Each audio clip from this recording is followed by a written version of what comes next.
Fight!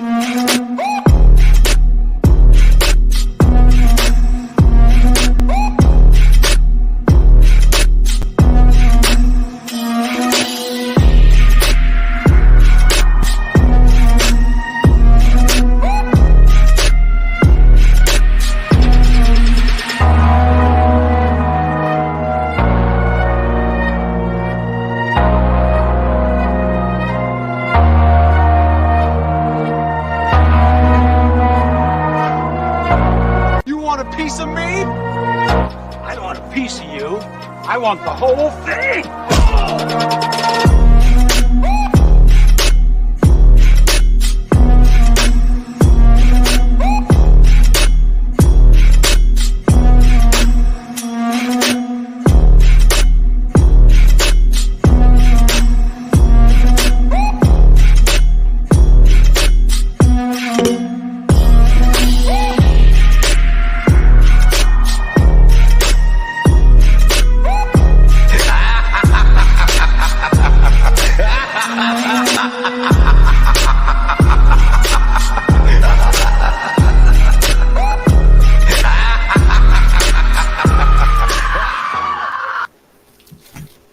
Hey guys, how's it going?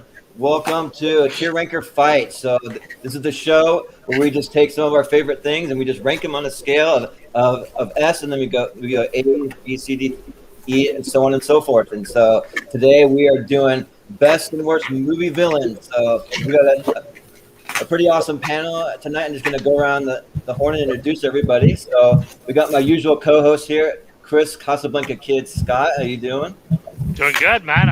I'm excited to duke it out about the greatest movie villains of all time, and of course the worst, because I know there are plenty out there. So, and we can just go around the horn. Yeah. So we got a couple of my favorite dungeon members. We got VIDEODREW. How you doing? Good. Sorry if you hear some extra noises here. It's because I've got these little puppies with me, and they're destroying everything. They're adorable. Awesome. Thank you. They're the most adorable little money pits I've ever had. Come on here.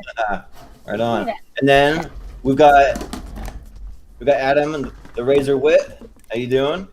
Hello, gentlemen.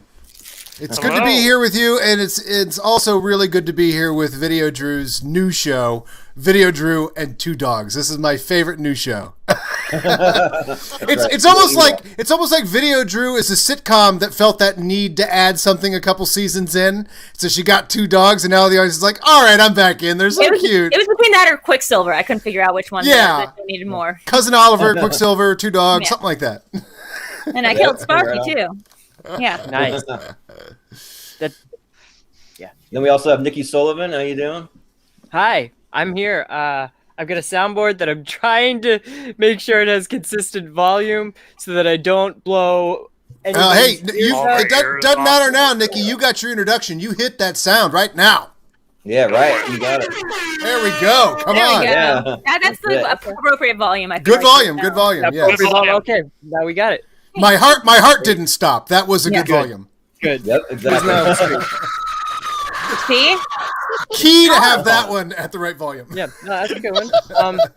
And I got this one because people like Yoshi.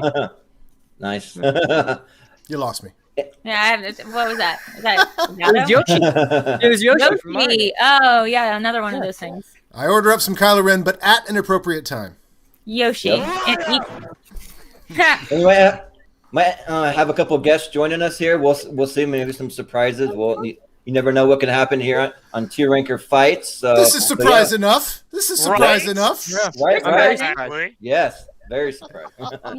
So basically, I'm going to go through the rules of how everything works. We got some rules here to kind of keep some order and make it a little less chaotic. So I'm just going to throw it in. Absolutely. We must have rules in society. Yep. You know, So we live in society, Adam. We live in a society. Oh, We God. live in a society. Yep. So let's have a good, clean fight. Please do not talk or shout over each other. Please do be respectful of others' opinions. Each person will take turns to select a movie, or in this case, a movie villain for ranking. The person who selected the movie will have 2 minutes or up to 2 minutes to explain which tier that they think it should go in and why. All other participants will then each have 1 minute to say why they agree or disagree, and may suggest a new ranking. The host, which is me, will decide on a ranking that averages out everyone's opinions, and if the proposed ranking is acceptable. And at that point, at the end, we can have a little debate on where the final ranking will actually end up. So yeah, it should be fun. And what are those ranks again? That's movie that's villain. what we're gonna kind of pull up. Okay. Yeah, so I'm it starts. gonna pull it up here. Let me share my screen here. And we have a ton of villains here. Obviously, we're not gonna get through them all. We're just gonna go for 2 hours. We're just gonna rank our favorites out of the list, so we can pick. Yeah, you guys have a massive list. Yeah, we have a massive list. So it's good. It's good. There's There's a lot. You guys have really picked apart the idea of villainy really well. This is a scholarly event we're doing here. This is really good. I definitely looked at it and I was like, this is like homework. Yeah. So look at this. Yeah. So how it's going to work? So S stands for superior, and we're only going to allow 10 villains in the S tier. So just remember that, and then all the other tiers can have as many as you want on it. And then there's also a tier for not a villain. If you think any of these people might not be a villain necessarily, you could argue your case for it. And then I'm just going to do a little slow scroll. You can kind of see who some of these villains are. If you have any questions, I know they can be a little hard to see it sometimes. So if you have any question on who's who or what, you can go ahead and let me know. We're going through them one at a time. So. Yep. You didn't make your list ahead of time, Adam? Because I think I did like 5 for each category, but then I just have one category. I didn't really know how to do this. I just did one category of just like simp villains, which is villains that I find are just grating. I did not have time to do any pre-work on this, so this is all coming in cold. This was not. This is all cold for me too. Is Magneto on there? Because I would say Magneto shouldn't. Magneto's on there. Both he's on there. Should be on there. We have both. This is good. This is good. Yep, we have Ian McKellen and Fassbender on there. So usually you got Mr. Potter on there. You got Mr. Potter next to Immortan Joe. Right. Biff Tannen next to two Jokers. I love it. Yep. Wow. Well, Pennywise, Sid, and Thanos. Somehow Pennywise ended up on here twice. The website. Well, there are different Pennywises. True. Yeah, the website won't allow me to remove anything. So if it gets added by accident, then it's on there for good. So we'll just disregard the extra Pennywises. But Killer Bob. Who reminded you to put Killer Bob on this list? I don't know, man. Was that you, Adam? I don't know. Who? I don't know. Yeah, did I mention who that could be? Possibly. Wow. So usually as the host, I usually yield and ended up going last. But just to give you guys a little, like for those who haven't done this before, how it kind of works, just a little example. I can actually go first just so you can see how it works. But the one I want to fight for first is one that I think definitely deserves an S tier. So I'm going to go with Lord Voldemort. So I think that the Lord Voldemort is definitely an S tier because, I mean, he's just like as evil as it comes. There's not a shred of anything good. I don't think you could ever turn him good. And he's been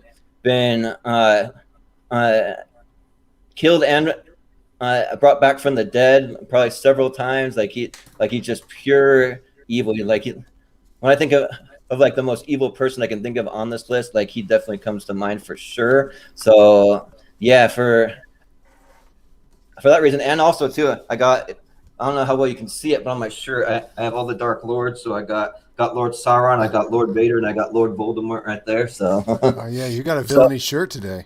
Wow. Yep. I forgot that Vader has lordship status. It's one of the weird Star Wars things where everyone has like a different feudal system.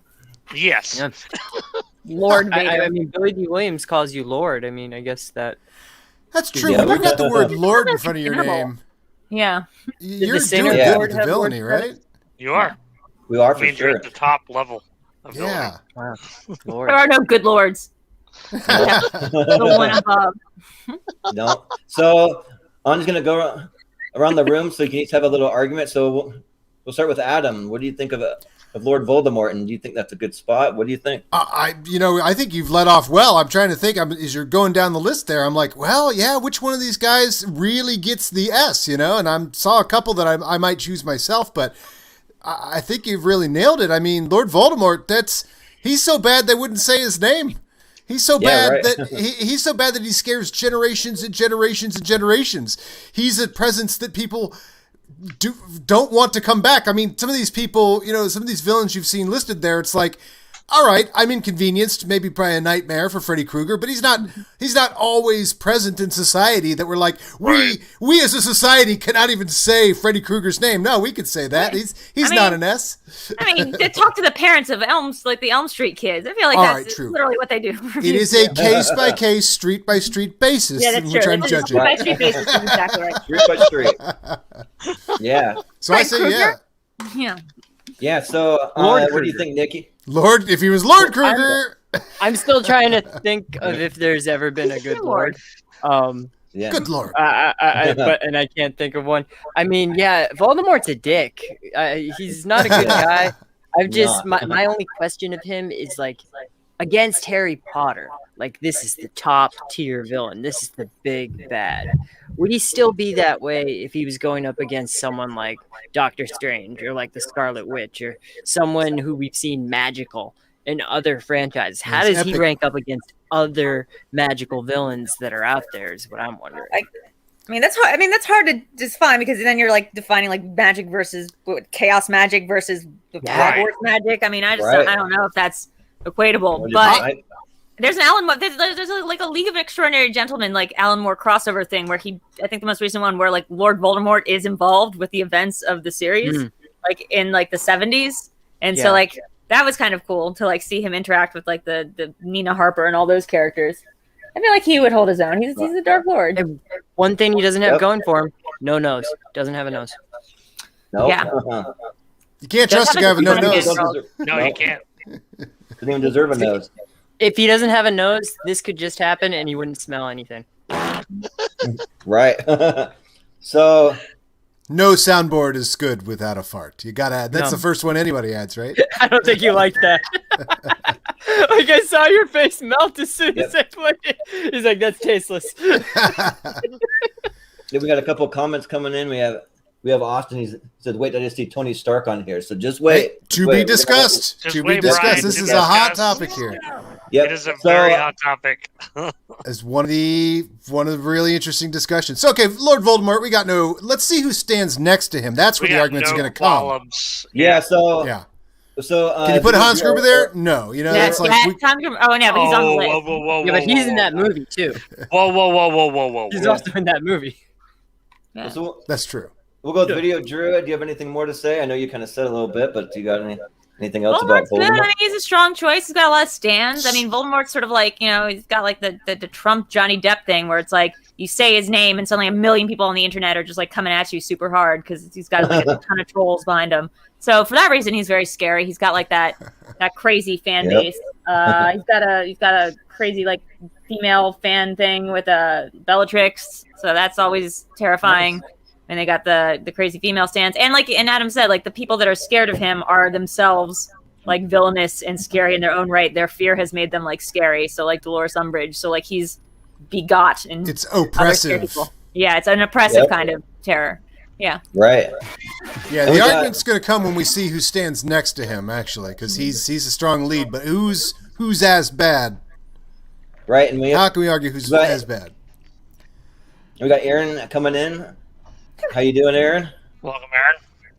Hi, thank you for having me back. I'm glad I could be fashionably late. Only 15 minutes. You got stuff to do, huh? Yeah, I had some stuff come up. We got to figure it out. Got some things. Got some people coming through. Got some people waiting on me. Exactly. You got to do what you got to do. So who are we talking about? You're just in time. Face right there? Yeah, so you got anything to say about Lord Voldemort? We're going to put him in S tier, I think, but... We think he's the S by which all other S's should be measured, probably. Yeah, I mean... Isn't his middle name S? Thomas Riddle. Yep. Oh, yeah. Nice. Yeah, you know your movie trivia. I feel like that I feel like that's fair putting him in S tier. I mean, he did only lead a mass army in Wizard genocide, and anytime people do that, they usually end up in S tier, so that makes sense. Right.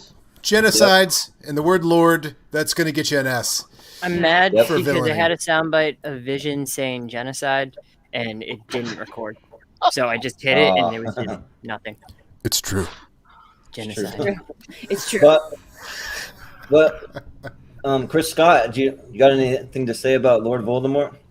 I really don't got anything to add. I mean, everyone made a lot of solid points. I mean, Voldemort is a bastard. I just said earlier, you can't say his name. You know, It's true. he created, led a massive genocide. He's definitely an evil son of a bitch. He should be at the top of that for sure. Yep, Yeah. for sure. We'll see who's going to stand next to him. So I'm just going to go around in a circle how the view is on my screen. I don't know if it looks the same to you, but I'm going to go with Aaron next. So I don't know if you had a chance to look at the list, but I'm going to do a little slow scroll. If you have any questions about anything, you can let me know. But Oh my God. if you see anyone that stands out, just go for it. You got a huge I list. looked at it. I think we need to find another S to argue right now because that's an interesting one. All right, there we go. Can stand I up? definitely see. Got I see him mine. right there. I see him right there in the middle. We just talked about someone committing mass genocide. Let's go to another one. Hans Landa from Inglourious Bastards. Hans Landa. Oh, okay. Yep. So what do you think? Much- I Where'd you think put him? if we take in the context of like what he does as a villain, I think anybody who aligns with the Nazi Party probably just goes straight into S. So there's a pretty easy one right there. But also if we're talking in terms of like the performance of the character, he does such a good job of commanding a scene when he's in it. And I think the best villains in film are ones that are as charismatic as they are dangerous. He's so good with his words that he could almost convince you he's on his side, and then he will shoot you, scalp you, and have somebody rape you.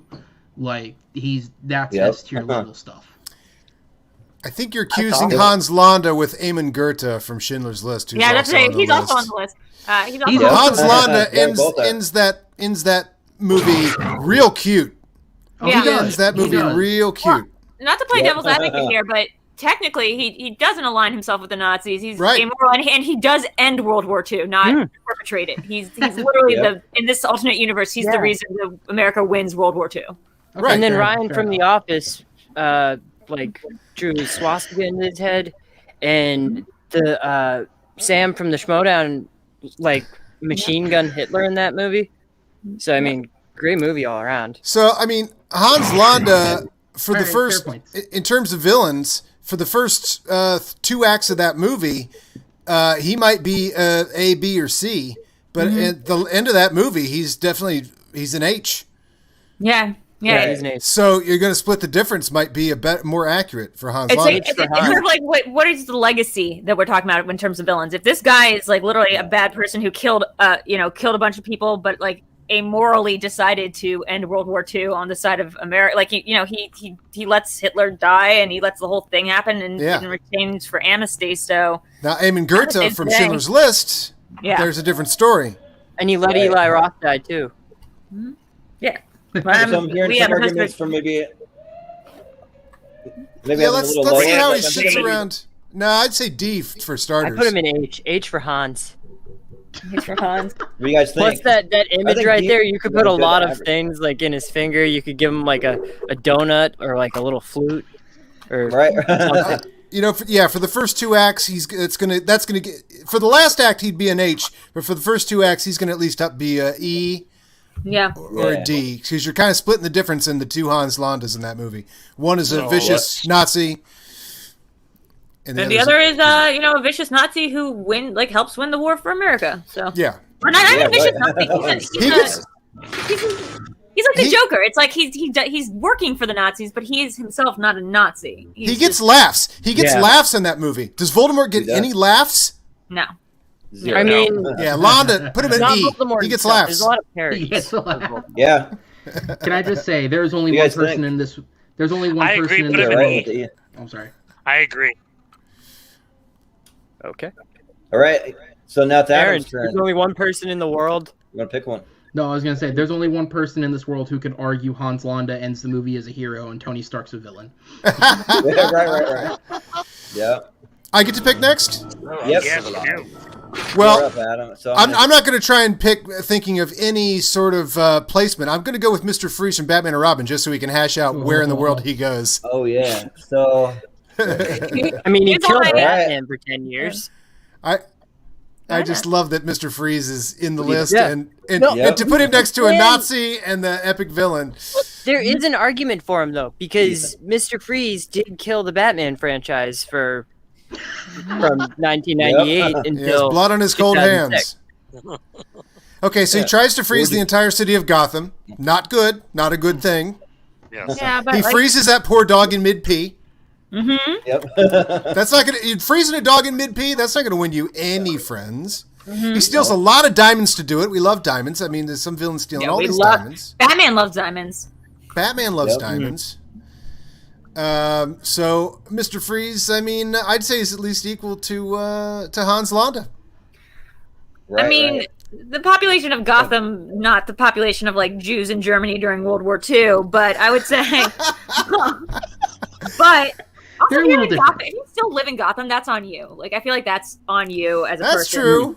That's Yes. true. Yep. And this Um, Gotham was a snow globe city anyway. So maybe it's He back is- down to F for that. But he's kind of not a Right. villain for me because like he's Good. got such a sympathetic I mean, if we're just looking at Victor Oh, Freeze, are we that's talking true. specifically Arnold, or are we does. talking like the canonically story of Mr. Freeze? Well, I mean, it's in the movie. He's a sad It's character in in the the movie. movie. Yeah, it is. Yep. The I mean, one there's doctor some in Gotham who does not go by like doctor. He went like to 4 years of medical school just to be called Mr. Freeze. That's Yeah, that's such a great Yeah. point. pretty impressive. Everybody's adding doctor to their name, not Mr. Freeze. Yeah. And it's He's also actually one of the pronounced chemists Christ. of I hate Gotham those people. City. Yeah, And they're that's- talking strictly movies here, so the argument just comes just from the movies. So yeah, but he's got that same backstory in the movie. He does so. have the same right. backstory. Yep. in the movie. Yep. So yeah, He this has Yeah, a sympathetic ending in Batman and Robin, right? He does like redeem himself, right? he's far more More sympathetic than so Hans Uma Landa. Thurman. He helped Yeah. save Alfred. Yeah. He cures McGregor syndrome. He did. Yeah, he does.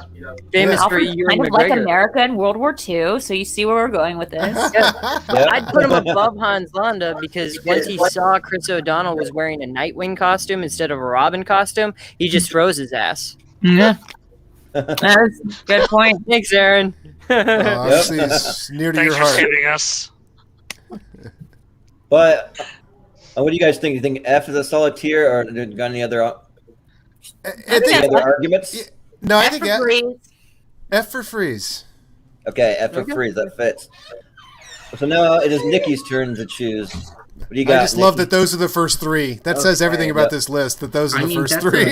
Yep. That's a solid 3 right there. You got your comedic relief, you got your mass genocide, real threat. Yep.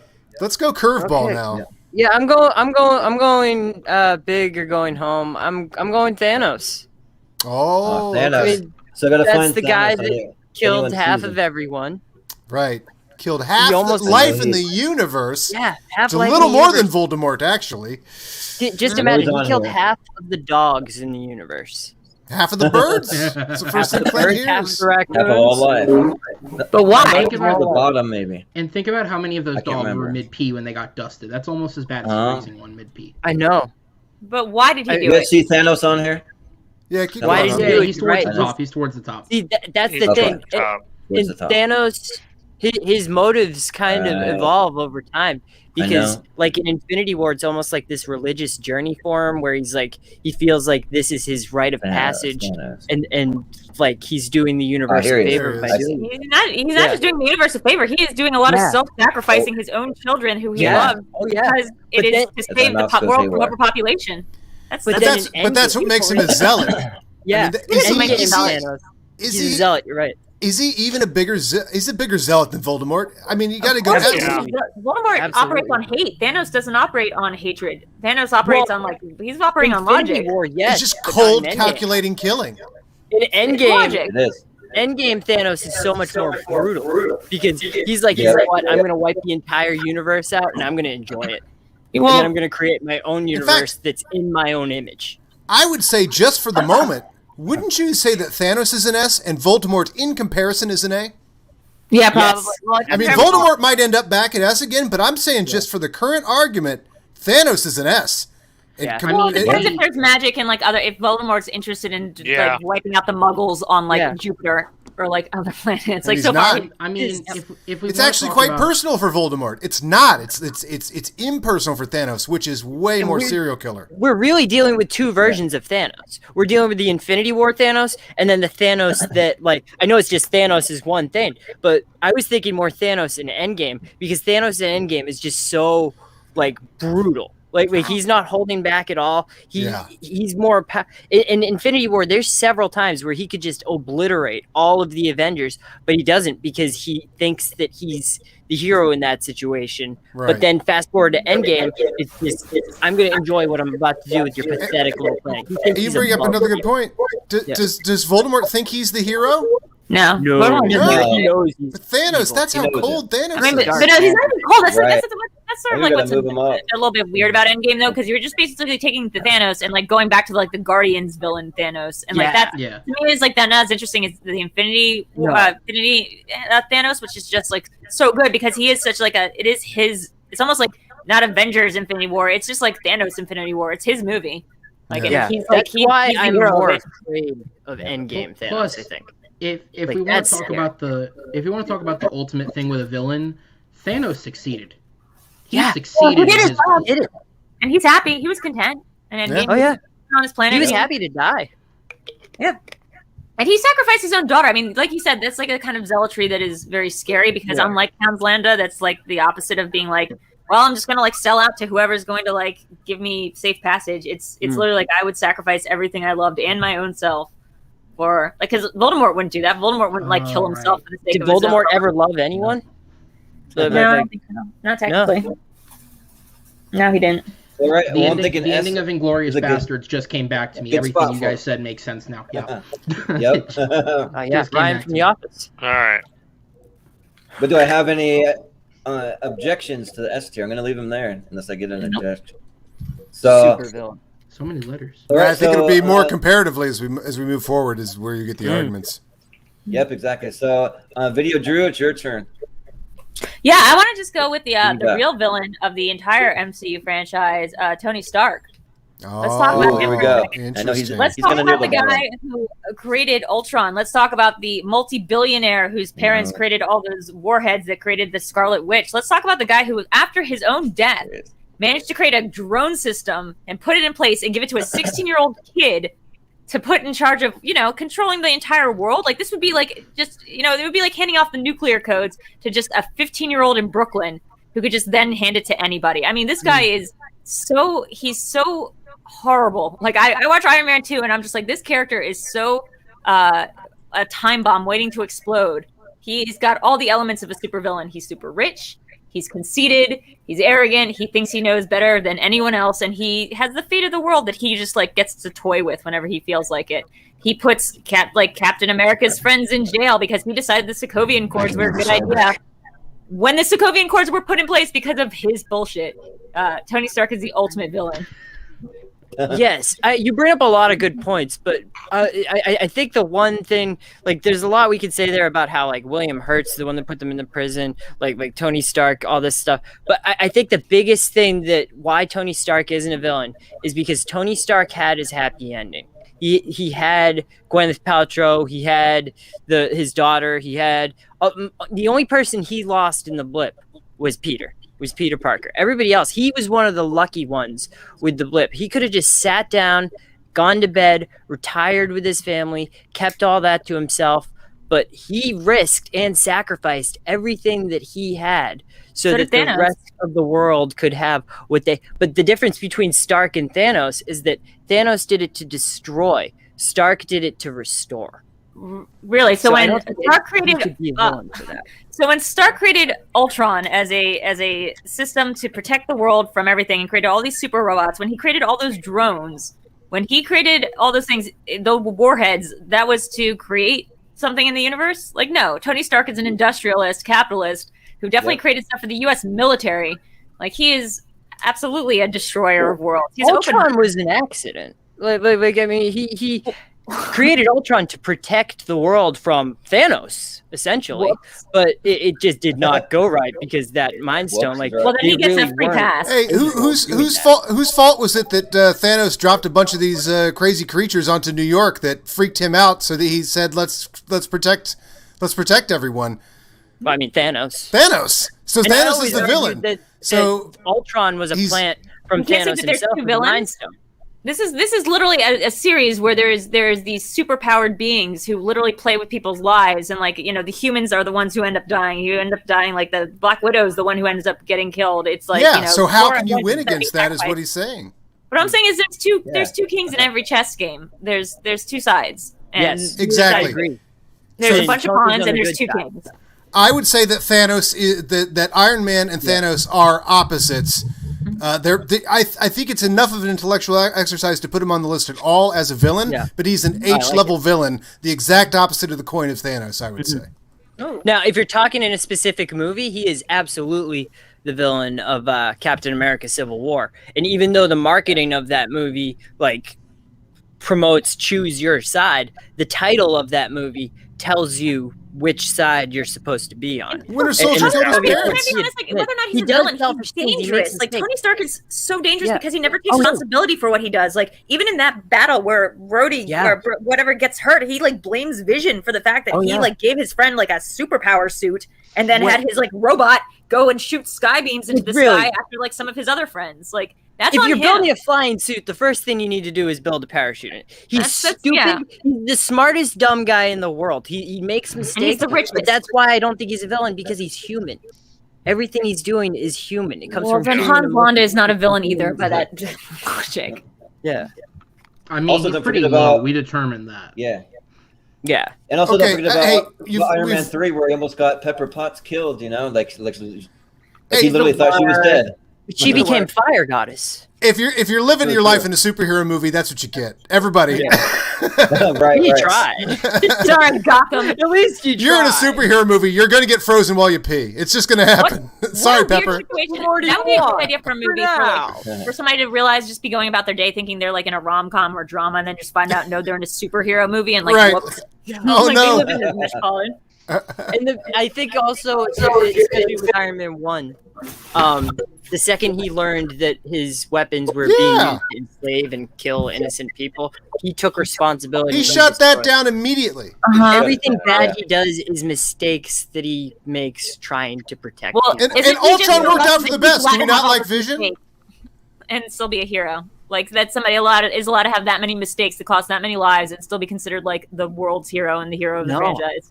I mean, I think with the Yeah, but person there's like nothing that- evil about what he's doing. Yeah.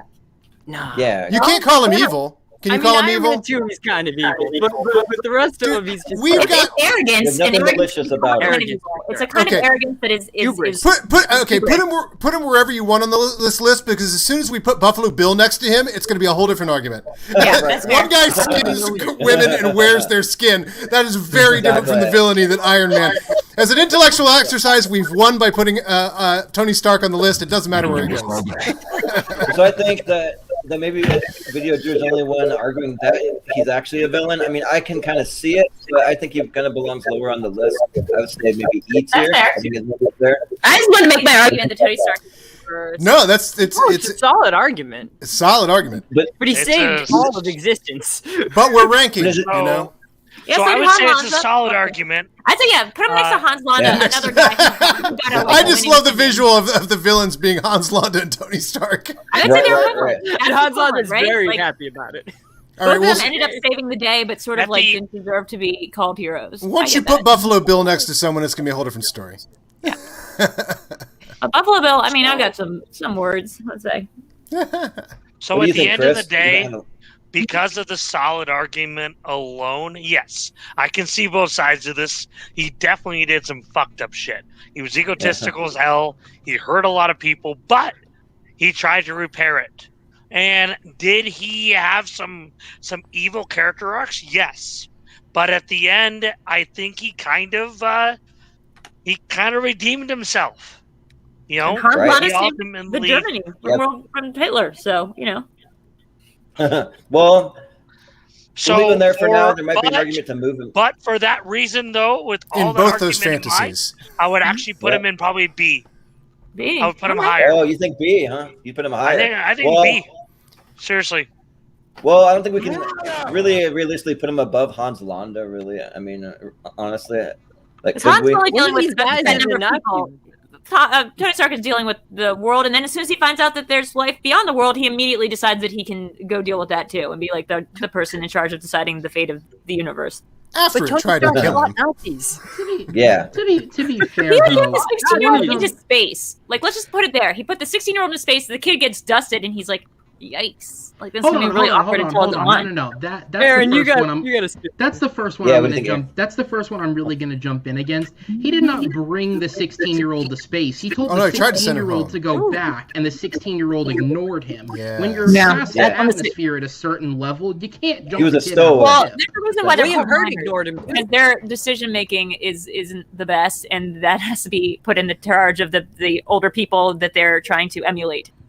And an interesting argument would be: can we blame Tony Stark, the character, for poor writing when it comes to Spider-Man: Far From Home? Because there's no way he gave those glasses to just Peter. I But mean, he did. Gwyneth Paltrow would have them, Rhodey would have them. That's more of like a writing thing. But he did. It's canon. Because He gave a 16-year-old the charge of the drones. No, in terms of, I do agree with that. That's Ben Mendelsohn. In terms of, if we're talking about the character, then yeah, if the character's written to do a certain thing, then that is what they did. We have 350 villains Well, left Ben to get to. Yeah, let's go. Right, Yeah, right. no, So we're gonna leave him here for now. You're spending But- time on not a villain. Let's go on. Right. All right, But- Kevin Spacey, definitely a villain. We don't have to put him up there though, so just cross that one off entirely. But Chris Scott, I what believe do you that says got? Kaiser Who's your Soze, pick? not Kevin Spacey, but I see your point. Right. Right. All right, Chris, what do you got? I'm just gonna. So kinda I scroll want to down actually through. argue for Sid. Oh, Sid from Toy Story. Sid. Sid from Toy Story. Okay. All right. Let me see it. Really up there with You passed him. You passed him. Go I back up. actually Go have back a up. That's Sid it. soundbite. See, where's he at? Where's he at? He's above Oh, here the he is. Joker, Okay. two above the Joker there. Yeah, I see. Okay. So, So where would you is- place him and why? So is Sid at the level of Superior? I'm gonna actually kind of say yeah. Okay. What is? Sid really? was heartless. Sid did not care. He was just determined to get his rocks off by savagely murdering these toys. But they're not He's human a to him. 10-year-old. Getting his enjoyment from But it. they're not human. child. But Yeah. in this world, they are human. Actually, we found out the toys Not to But- him. are, Not He from his doesn't point know of view, that. though. are alive. But he Not doesn't from know his point that. of view. Toy Story. He ain't watching Toy Story. He's Yeah, inside He of didn't it. kill as many people as Tony Stark. He's not That's the apologetic. point No. we're trying to make. No. Mr. Freeze level. Yeah. I'd say Put him on I think he's a B. little lower. He's got redeemed. I put him lower than back. Hey, you can leave him at B, but as soon as we get a guy who skins women and wears their skin, it's gonna okay. change. Oh, yeah, it's gonna change. Yeah. Damn Exactly. it. Okay, yeah. I know Aaron was on this list. Does he? I don't remember. Yeah, so I I've think never that seen it's- Toy Story it's 4. pretty Does he low. come back as a character? Does he come back and like redeem himself at some point in the Toy Story arc? Yeah, he's the, a only, dump. the only appearance he makes is in Toy Story 3. He's the person that's picking up the trash cans at the end when they're on their way back to the house. Yeah. Okay. So he's a trash can guy. So like that, Yeah. he doesn't have that much effect on the world. Like he's essentially I mean- Sid, is a, Sorry, Sid Chris. is a sadistic, soulless I think he does kid go. who gotta go grew low. up to do what they do for jobs. Hey, dude, waste management Yeah. are good people. They pick up They my are. trash. I don't have a Right, car. I right. can't drive to the dump. He so might change waste positions. management is great. He might change He's a positions, yeah. hero in my eye. Yeah. Yeah. Also, like he's a collector. Like first of all, I mean, yes, I agree that like he doesn't know the toys are alive, and he's just a imaginative kid who has a very dark sense of aesthetic, and I can get behind that. I burned a few G.I. Joes in my day, and yet I feel no kinship with the serial killer. Yeah. Right, Yeah, right, do right. a blowing up Army Man. Yeah. And this is just me, but does anybody else think he looks like Cameron Moynihan from Jedi? He Fallen does look like Order? Cameron Moynihan. Yeah, he really does. Exactly. He looks He like really Baby does. Joker. He looks exactly like Baby Joker Yeah, in Gotham. yeah, Is exactly. Toy Story the prequel to the Joker, which is the prequel to Batman? Yeah, Right. I mean that's what he Now Sid you grows know. up and becomes the Joker on Gotham, where I they don't have. I wish we could digital have TV. Gotham villains on here because that would all be on here. All the Gotham iterations of the villains are the best Gotham, ones. yeah. Except Penguin. Penguin was. Yep, I would even alright. argue I that kinda he like- belongs a tier under Mr. Freeze. I would say under Mr. Freeze. Mr. but- Freeze tries to freeze all of Gotham. Yeah, right. Yeah, That's and also Put him on half. Hey, and let's bring in like some of the reasoning behind this too. Like it's a large plan that Mr. Freeze and Thanos has. Like he wants to hurt a lot of people. That should be a factored in thing too. He wants to freeze the Earth. Even if he knew they were human, these toys or whatever, it's still very small villainy. Yeah, Yeah. essentially, like This is you're limited, like because you have another child on this list, which is Damon from The Omen, and it's like, yeah, well, that child can do some damage because he's got the force of the Antichrist behind him. Yep. He is the Antichrist. Exactly. So, like, this is a child that has like Another the inability to do anything. Philosophical question, though. If a child is being possessed by the demon, who's to blame, the demon or the child? He's not possessed. He is the Antichrist. He's the Yeah. Antichrist. Well, there you I go. mean, is he? Yeah. Is Because he's number 3, that's he what it's just all about. anti-Christian in general, or does he want to do evil? You know how Well, it's how not the- it's not God the Exorcist. conceived Jesus with Mary? Same concept. Yeah, Yep. but reverse. So for my turn So, like, next, I'm gonna Skywalker. move it along here, but I gotta go with just because of my last name. I gotta go with the Agent Smith here for. All Mr. right, this will be a Anderson. good comparison for some of these.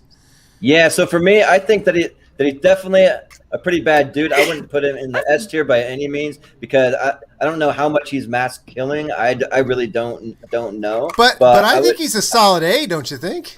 Also, I don't think we think can so, define, like- we have to define this a little He bit has no differently remote. because like people can be terrible villains in like very small ways. Like they can villainize one person and still be an awesome villain. I don't think that like detracts from it. I mean, I think it should be taken into account, but like I Yeah. don't think like the murder extinction of the whole world has to be the level of villainy Right. required. The Well, quantity that's a good of point. a low-level villain does count too. There were hundreds of him.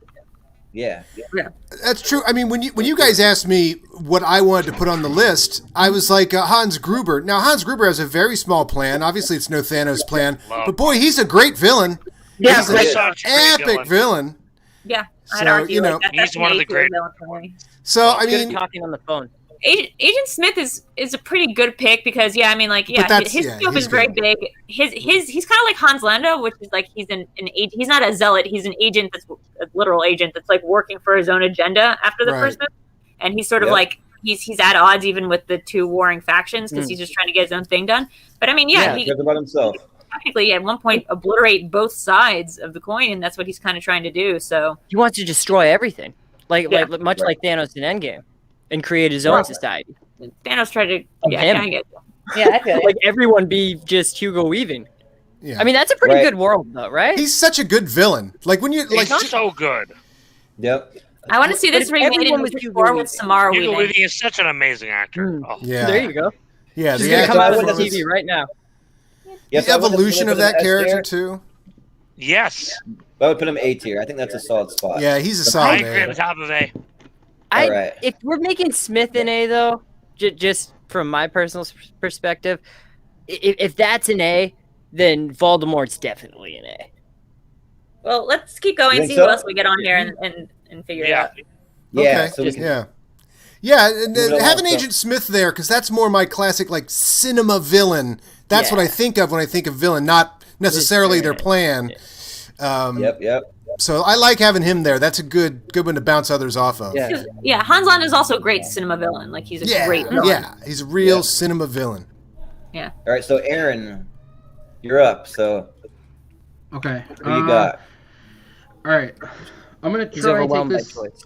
I'm gonna take this a little bit. I'm gonna take this in a completely different direction, and just kind of put Right. this out there. All right. I'm gonna say that Harley Quinn belongs for the cinematic portrayal Harley that we have Quinn. seen. Belongs in not a villain, because in the films she is consistently portrayed. She is consistently portrayed as the protagonist. She's consistently portrayed in a hero's role. In Suicide Squad, she obviously is sent on the mission because of the bomb in her head, but in the end, she shows compassion towards Enchantress, and that's what takes Enchantress down.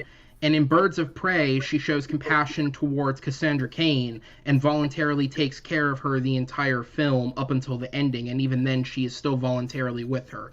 She's also given a compassionate arc in Birds of Prey through being dumped by the Joker, and so you are given consistent reasons to care about her and not dislike her. She's not a villain in the films. The plot of both those movies is Harley Quinn's not a villain, basically. Yeah.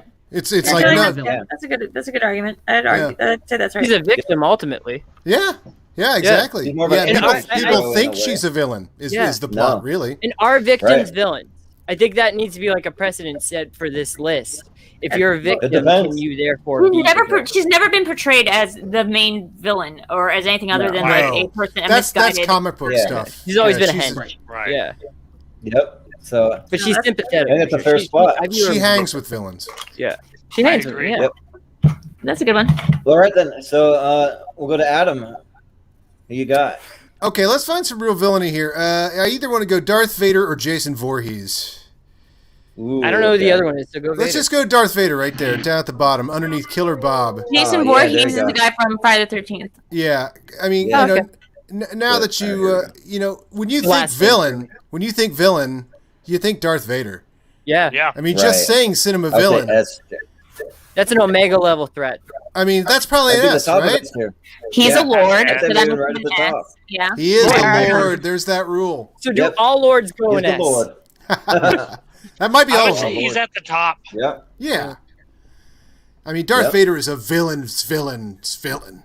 That's why we can't really Him at the debate. end, because- so does he actually a villain? He kind of Hans Landa's it. Yeah. I Well, mean- Jordan, you made the best He's point become redeemed. in our chat earlier. Darth Vader, villain. Anakin Skywalker, cool dude. There you go. Right. Yep. Exactly. Well, as Obi-Wan said, when he Killed him. became Darth Vader, he ceased to be Anakin Skywalker. So Yeah. we are talking A Darth lot of Vader. people, he says it himself. Yep. Like Talking to Anakin longer Skywalker Anakin. was weak. I killed him. Yes. Yeah. Yeah. Yes, So there you I'm go. gonna- That's a TV show. Va- All right. Well, I think Vader- that's a solid pick. Yeah. but- Solid S. Consensus. Yeah. All right. So, Nikki, you're up. Oh, You I'm got- up. Okay. So Magneto, the Fassbender version, I don't think he's a villain. The McKellen version, you can make You an find argument him. for, especially because of X-Men 1, where he kidnaps and tries to get Rogue Right to kill herself. But Magneto, in like the Fassbender Magneto, I don't think the Fassbender Magneto should be on there as a villain, just because he's never portrayed really as villainous. He's a civil rights activist. He's extreme for sure, but is he doing things? It goes back to like the victim thing. He's a victim of circumstance, and ultimately, especially in like a movie like Days of Future Past, he's right. Like he's absolutely right. Humanity does take over and do destroying the world, trying to assassinate the villains or assassinate the mutants. So especially, you could make an argument for the Ian McKellen Magneto, especially for the first X-Men movie, which it's more of a writing thing, because I don't think Magneto would take the blow himself. Like he would die for his people, especially this Magneto. Sure, so that's why I don't think this Magneto, the Fassbender Magneto, is a villain. He's a victim of circumstance and then does what he has to do ultimately. Yeah, He's an and I was advocate gonna for say- mutants. Well, and I was going to say, to kind of go off of it, especially because you've made the comparison between the two, in X-Men and in X-Men: The Last Stand, Magneto is the main villain. In all four films that Fassbender is in, he is never the main antagonist. It's Sebastian Stahl, Bolivar Trask, Apocalypse, and whatever Jessica Chastain was playing. That Magneto hatches no plans. No, Whatever Jessica he's Chastain was playing. he is an opposing viewpoint to Charles, and so that puts them on edge. But every single time when blow comes to blow, even when he's literally for a point in time an apocalypse of death, he always comes back to always comes back. You're right. We stand for the same thing. We need to fight together. And he's right. He's not a villain. That's the biggest thing. He is right. Exactly. Like, we get to see I the would agree. future with him. We have the benefit of hindsight with him. We know that he's right.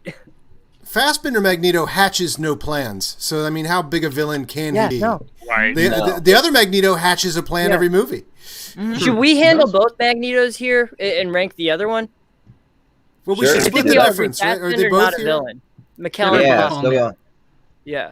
got the other one Because down. McKellen, right here. the argument for McKellen is that his end point is Days of Future Past. That's the last time we see Ian McKellen. And in that movie, he is the older version of the Fassbender movie. So that movie, not a villain. The version of him that kidnaps Rogue and forces her to do his evil scheme, that version of him I would say is a villain, just because that doesn't line up with comic book Magneto for me. It's more of a writing thing, but it's definitely villainous to kidnap a teenage girl to die for you, basically. Yeah, I mean, I don't know how many of these villains we can keep writing off because it's like as a poor writing issue. I mean, eventually we have to like take it as canon. That's why I think he should. Because if we're writing off villains for poor writing, Mr. Freeze is not a villain because in no way is he ever intimidating in that film. Right. Never. Right, like that's the point though. Is I think we just have to take it for what's presented because if you take into I just think like comparatively, also in comparison in terms of like interest, like just in terms of how compelling he is, like Fassbender's very good in the role, like but like you said, he's not really a villain. McKellen's like very old, like he's a good villain, but I'm not sure if he's as iconic, as legendary, especially because he's sort of a like more sympathetic, like older dude, you know, who's sort of by the second movie. Yeah. I'd put him, especially if we're talking those first three movies, I'd put him on the same level as Hans Landa. I would say that he's definitely worse than the Mr. last Freeze. two movies, not at all. I'd say like D. A good D tier for him. I'd say D. I can say D. He hatches a plan. He hijacks a major national monument. Right. He tries to turn all of Manhattan into mutants. I would say like Han might be like a C and like Magneto a D and Tony an E. I could see that like if we were just moving this around a little bit. Putting Landa up to a C? I think Landa's worse than Magneto. What do you guys think? One of them is a Nazi and one of them had his family exterminated by them. Yeah. He hatches so plans. Fight We're not fine Nazis, with that. Yeah. Are you a villain? Mm-hmm. Right. That is a movie villain. Now, his viewpoints might align a lot more with Voldemort's than anyone else's on this list. His sort of viewpoints are a lot more Voldemortian, but he doesn't want to like destroy all humanity. He's just trying to. I like this. This is looking good right here. I like. This is interesting. The thing with Magneto, like, because you're talking about like his opinions and like comparing him to Voldemort, he is. Elitist feels like the wrong word, but he is such an elitist towards making mutants equal that in the third film, when Mystique essentially takes the bullet for him and he leaves her behind because to him she's no longer one of them, and that's an ultimate villain move of she's the one person who stuck with him through 3 films and took a bullet for him, and to him she'd be better off dead than at that point he becomes a racist. True, but true.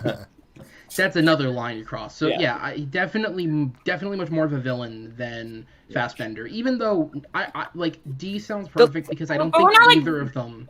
We're not judging Thanos by per movie, right? We decided it was just one Thanos. So just two separate actors. I don't think they should be lumped differently. Yeah. No. Right. Well, like, imagine people watching this down the line, and like Thanos eventually teams up with the Avengers in some sort of next big crossover event. It's like, well, actually, Thanos redeemed himself at Avengers 2.5. There's nothing to redeem himself for. He did what he thought was right. Well, it's a solid spot, so we're gonna move to Video Drew.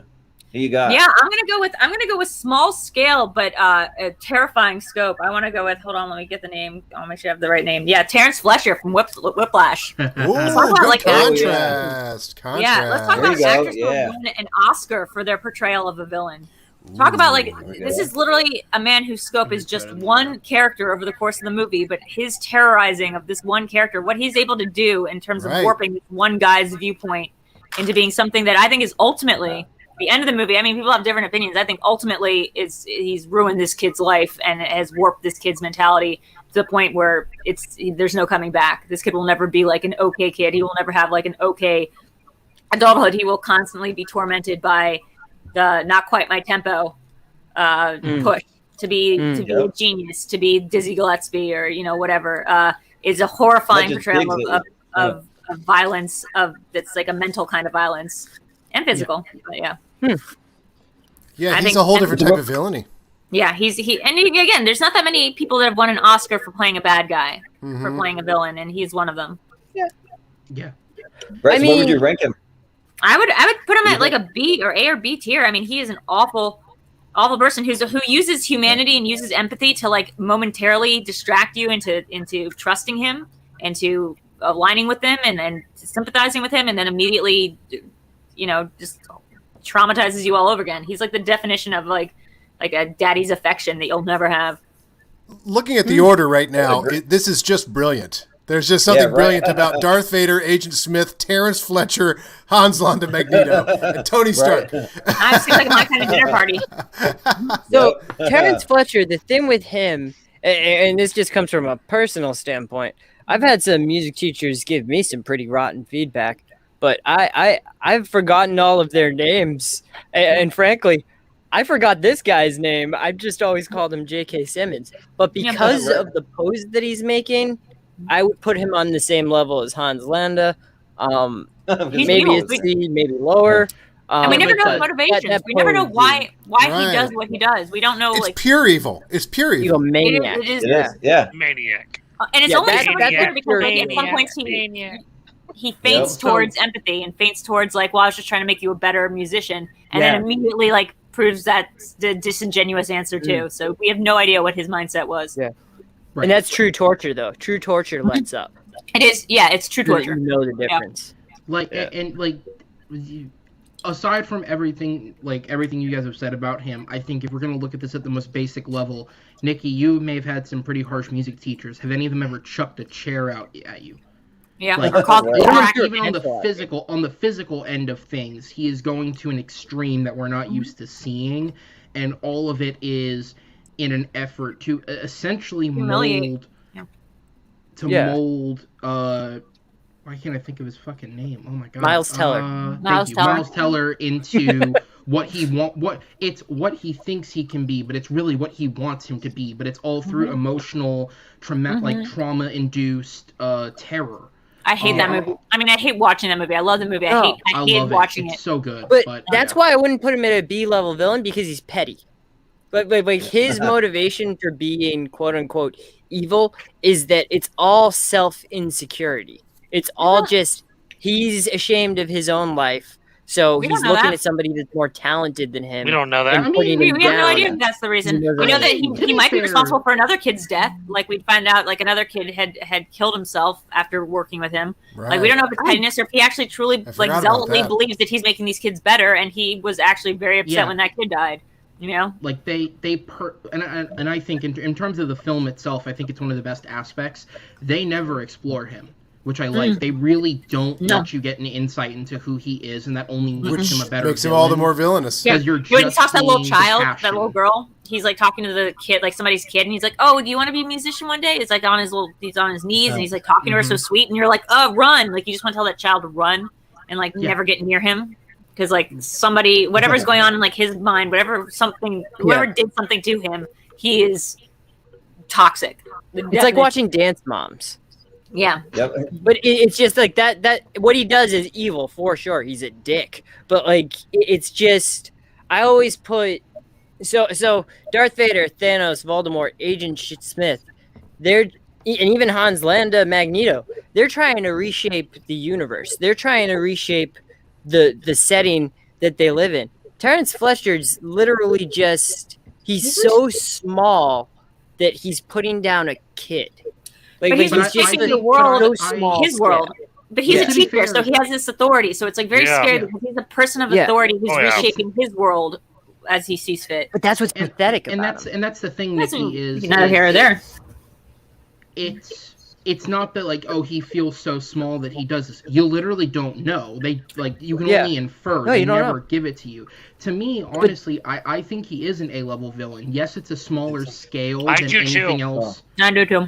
it's a smaller scale than anything else we have on the list. But the fact of the matter is, Thanos may snap away half the universe, but in that instant, they're not. Once they're gone, they don't feel anything. Terrence Fletcher went after one person and destroyed his life so badly that he will never be the same again, because he will always be constantly seeking approval, whether it's from him or the next person who invades his life in that way. And again, that's just the one story we saw. We also know of somebody who killed themselves that had interactions with Terrence Fletcher. So we don't know what he's doing to other people, but he invades your mind in such a way that, and even the end of the movie, he never smiles. You see a flash on his face, and that's enough for Miles Teller to, bust out the solo Thank at you. the end. Yeah. But his profession is a music teacher, correct? Like yeah, but he's a violent music teacher who hits children and calls his car. No, I agree with that. Beating children, terrible. Dick move, bad guy. I'm just saying that I'm sure every single music teacher out there had a student that committed suicide at one point. I mean, it's very common. Okay, all right. Well, first of all, maybe. It's bad. Second of all, he's a that's bad neither here nor there. I mean, the analogy being made is this is like a horror movie where one person is being stalked, and it's like the scope might be small, but it doesn't make it any less terrifying because your perspective, you are that one person. I believe he's behind Agent Stark for sure. Yeah, I just don't know. Yeah, that's the thing. Because I've had some horrible teachers in my life that were just the worst people in the world. Literally. And they really, I've had some bad teachers too that are just like him. Like one teacher gave me a cake and then gave me an F. Like it was the weirdest thing in the world. But like I don't even remember her name. And so, the only thing I would argue is that Terrence Fletcher isn't as cinematic a villain as Agent Smith, and therefore it remains at a B. Yeah. I mean, I'm fine either way. What do you guys think? We need more fight scenes with him. We needed like Miles Teller coming. We need more big cinematic scenes where he's chucking stuff and Miles Teller's going, with it. I want to see him fight. Yeah, like Donkey Kong style. Yeah, exactly. I think he Donkey Kong style is exactly what I'm thinking Somebody of. make that? Not my tempo. We're talking about Miles Teller in chairs and Terrence Fletcher as the Donkey Kong throwing chairs at him. We're talking about scale-wise, though, what he does, like, to ruin their lives, Obviously, we got two different kinds of villainy, as we kind of talked about. Wow. But the scale of that is still just as vicious and just as bad as Agent S.H.I.E.L.D., just in a different world. Yeah, it's torture. Whereas Thanos is not personal. Like somebody mentioned, like Thanos is cold logic. He's just making like calculated decisions, especially in Infinity War. He's doing it at a great personal sacrifice. The Fletcher is like leaving there. It's going to change because the compare and contrast is where we're really getting some juice here for ranking. Yeah. So like I'd say like A or B is great for him, and then that's my argument.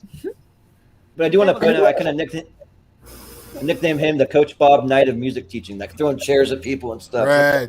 yeah. Bobby Knight. Yep. But Chris Scott, you are up, Chris. So I want to put Jaws in S. Oh, is Jaws the name of the shark? Is the shark named Jaws? Yes. No, shark's name's Bruce. Shark named Bruce. Yeah. Or does he have Jaws? It's Bruce, right? I don't think he had a name. Nah, he was nicknamed Bruce in the set. Right, that's what it is. Yeah. I'd put him as not a villain because sharks got to eat. Absolutely a villain. Yeah. You don't know what he's doing. He's the villain of that movie, but he's a villain. Is he doing anything malicious? Yes. Sharks got to eat. He savagely Sharks got to eat and murdered people. He's got strategy. That's not murder to him. He's not a sentient being. He's got to eat. But in this context, okay, the mayor's villain. He ate Quint and he came right after Brody. He was done. He should have been hungry. He ate Quint. He should have been not hungry, and yet he went after Brody anyway. Wait. So you're defining like you're projecting the shark's hunger? Like you don't get to determine that. I'm trying to get in the mindset of the shark. I don't think that an animal. Hold on, let me can be a villain. villain. Mindset. Dun dun dun Yeah. dun dun dun dun dun. Yeah, I don't think an animal can be a villain either. I don't think an animal can be a villain. Quint was invading his home turf. Like that's. Yeah, he was just in his home, and like the ocean is his. What? Yeah, the ocean is his. I agree with that. If you invade Wakanda, the Black Panther is gonna get you. All right. Okay, can I please continue my argument? Why? All right. Yeah. So please. he literally is the murderer's top, and everyone thinks, okay, cool, it's all right. We can go back to the beach. He is cunning. he waits until everything stops and everyone thinks that they're safe to go back to the water. And then he continues savagely eating. And yes, is he an animal? Yes. But in this context, though, he still is a monster.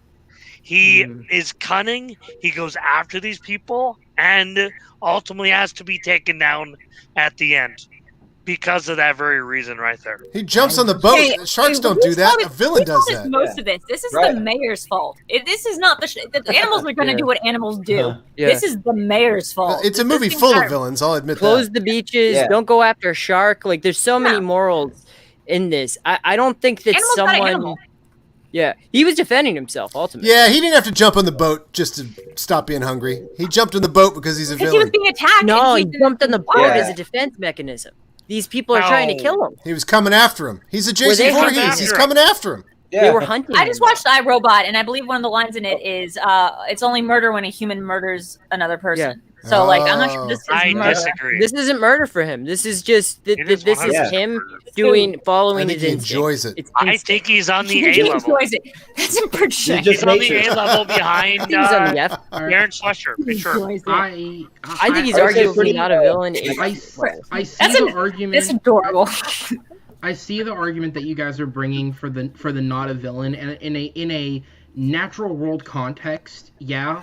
But in a cinematic film context, he is the villain of that film, and he is smart. And I mean, look, and people can say what they want about the sequels, but let's be real. The hate he had for Brody was so surreal that he had his homeboys following him for 3 more films. And then his family. He killed like 2 of his kids. Come on now. Yeah. That's pretty amazing. That's a great argument, is that Here's the other thing. That he had his children followed. Like he got his homeboys to follow the kids. They went to Jamaica, for God's sakes. They followed him to the Bahamas. That's just a tragedy. That's a Shakespearean tragedy where it's like the Capulets and the Montagues. Those sharks are following the kids around for the rest of the time. The sharks and the Brodies. Yeah, the sharks and the Jets, sharks and the Brodies. Jaws went to SeaWorld in there. But tragedy, that's a good word. SeaWorld to kill one of them. Yeah, he did. Put it in context in our world. If a shark attacks somebody, if there's a shark attack on one of our beaches, you can, though, because you're taking it out of the context of the film. Can't. It's about the film. Well, then I'll put it in the context of the film. Stay away from sharks. Sharks are sharks. It can only be what it is, not what you want it to be. Hold on. But I want my tan. No. Here's how we slice this argument. You could say whatever you want about animals, and animals got to eat animals, and animals are hungry, blah, blah, blah. We have the luxury right now of not being in a 2-hour screening of Jaws because nobody during the 2-hour runtime of Jaws thought he was anything but the villain. Nobody was like, yeah, but he's got to eat. No, when you're watching Jaws, he's the villain. Hey, fucking villain. When you're watching like San Andreas, it's the earthquake is the villain. But like, when you're in not Jaws, the ride. And the earthquake in San Andreas is a solid D on this list. Let me just say, Jaws is up there with a disaster film. I get that, like while watching it, my mom is the same way. She like her visceral reaction after seeing Jaws was to like freak out about sharks forever. But like, so I do see that argument that he is a villain. I but want I just him at think, least like, in a larger context, it's hard to like make the argument that an animal is. Yeah, I'm it's nature. okay with not putting him in S. All right, but I still believe he belongs in A. 100%. Again, I say put him wherever you want. Once we get someone who kills women to wear their skin, we're gonna have a different argument. He's not a mutant shark. He's not a billionaire. I think you have a hang up on one of these guys. I don't know. I can see both sides. So like, I'm split down the middle, so I could see it either way. I think maybe a good comparison maybe B tier. That's what I'm thinking for now, and then may end up moving it later. Yeah, let's keep going. We've got 400 people to get to. Yeah, right. So now it's my turn. Let's see. And I probably should have had one in mind, but I'm going to go with actually Loki, because there's an argument to be made maybe that he's not even a villain. There's an argument to make that he's maybe one of the worst villains. So it's really hard to say. Like so for that reason, I would maybe put him right in the middle, because he just does things like he's the trickster god. He just does things for his own personal enjoyment. I don't know if he really has anything malicious behind it. I don't know if he really is that calculating. I think he's just kind of just like doing it for fun. He's just doing whatever he wants. Yeah, but if you destroy all of New York for fun, movie, he ain't doing it for fun. Yeah, but Yeah, but he so saved the good. world Yeah. for fun. Maybe See? Jason Voorhees is having fun. I don't know. Right? This Shark is having a good time. We'll never know because Have you seen how they dress Right. in He his showed up- films? Jason Voorhees is having fun. You don't talk. Because if we're going an overall arc, not a villain. Okay. Because even when he was at his most villainous, which I would say is like the first Thor, he's just trying to impress his father. Second Yeah. Thor, or not second Thor, Avengers, he's actually probably the most villainous, but Yep. he's more of a henchman at that That's point, his he's and he's not. doing He's it for not. daddy's No. attention. He's doing. So, he's again, doing. I kind of look at it, reasoning for being villainous is pretty petty. yeah, but Put him on the I think same that line a lot of villains are as pretty Hans petty. Landa. I mean, Yeah, Voldemort villains only are petty this though. pissed because his Those- dad Those turned out to be S-level a villains human. aren't petty. You know, most villains are extremely petty. In fact, the best villains are Yeah. petty because it humanizes them in a way that like Yes. makes you understand their motivations. Those Yes. guys up top, though, they're not petty. Like Vader, Thanos, Voldemort, they're Loki. working on galaxy scale Anakin, threats. Anakin Yeah. Skywalker is like They're the not most petty. petty little bitch out there. Like he is Yeah, but literally that's Anakin. petty. No, it's It's so Anakin. petty. That's not Vader. That's Anakin. Loki. Okay, yeah, well, Darth Vader, Okay, he So petty. so we see Loki at one point sell out the rest of them. He doesn't care. yeah. He's in it for himself. He's Yeah, he did just it like, for himself. he's just like, fuck you guys. I can do what I want to because I'm Loki. So at Hans Landa at best. Then. Yeah. Yeah, that's what I think. I think What that's I wanna a know, solid though- right in the middle. That's what When I it comes to Asgard, who comes up with the god names? Like God of Thunder, God of Mischief, Goddess Right. of Death? Who comes up Well, with they that come stuff? from think. I mythology. don't know. Because if he was deemed God of From Mischief mythology? at 4 years old, Mischief's got a mischief. It's the same thing with the shark. It's in his nature. Yeah, but the difference being that, like, yeah, I guess while Loki is a mythological creature who existed since like the God. Greek gods, Yeah, he- that's why he's got a miss. I think Gods can do whatever they want, but like in I God, think he's a context. great Yeah. performance. Like that's also what I'm looking at here for great Yeah. villains. Like it's Yeah, Tom the great Hiddleston's performance. portrayal of Loki that's really interesting and like Right. what makes him like such a compelling person Yeah, that so- we want to watch a TV show based on him. Are Like you ever afraid Yeah, of so him? that might I just, that argument might here- actually bump it up a little bit for me. That he's such a See, compelling my- villain, and He is Yeah. compelling. he's at least as good of a shark. But are Yeah. you ever Right. afraid of him? So I would so, put Oh, him he's right better than behind the shark, I think so. sure. But No, So he's not my- better my than thing Jaws. is- Does he Uh, viciously chew people to pieces? No. all right, no, but he, is he So- viciously? but he enslaves Somebody people. like mind controlled a bunch of people. I don't Yeah. know. Tesseracts. I think He's right I behind think- Jaws. this is my thing with What do you Loki, got here? and this is something I've maintained for years. I think Loki is a compelling character. I don't think he's a good villain. The only two times we see him in a truly villainous light are in the first Thor and in Avengers.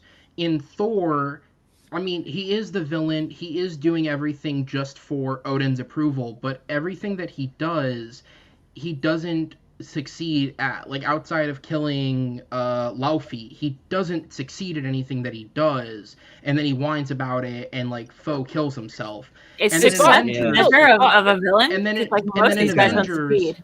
In Avengers, Maybe none of back it's where it was. him. Everything that he's doing is at the behest of Thanos, so none of it actually comes from him. Yeah, but he not the- ain't mind controlled. Like he's doing it out of his free will. It's just not his idea, which you could argue is again Yes. Hans Landa-esque. Right. I don't know. I've never seen him personally as a compelling villain. I think his arc overall is good as a character, and No. I do think Hiddleston gives a good performance. But I think he's, in terms of Yeah. being a villain, I actually think he's one of the weakest villains in all of the But MCU. I don't Drew, think he's you a good bring up a villain. good point. He wasn't mind controlled. He was mind controlled. The Mind Stone was influencing him during the first Avengers. I think that's actually like That is come out true. in some supplemental Oh, I forgot material. about that. But- You guys are dicing it very finely, but he's an extremely sympathetic villain, so he just doesn't rise up high on the list. Every point you're making is that he's just very sympathetic as villains go. Right. He's almost like a if his arc was backwards, he'd be like the greatest villain of all time because he'd be like Anakin Skywalker. He'd be like the fall from grace, but instead he's somebody who rises from darkness. He's like a Kylo Ren. I think he if we get Kylo Ren on the list, he's like at the same level. Do we think He's a redeemed. more of a He's a villain? redeemed villain. Yeah, That's so a like good comparison. yeah. Do we think he's more of a villain than Tony Stark, though? Like, would you say? I'd say they're like about equal. That I think in Yeah. terms of hubris too, that's a good. Oh yeah, that's probably a good Yeah. comparison, actually. Yeah. Good level. But I think E's probably about right. I just leave him right there. I think he's right. Yeah. Yeah. So let's move on. We're back to Aaron. What do you got? Oh, yay. Okay. Just do a slow scroll here.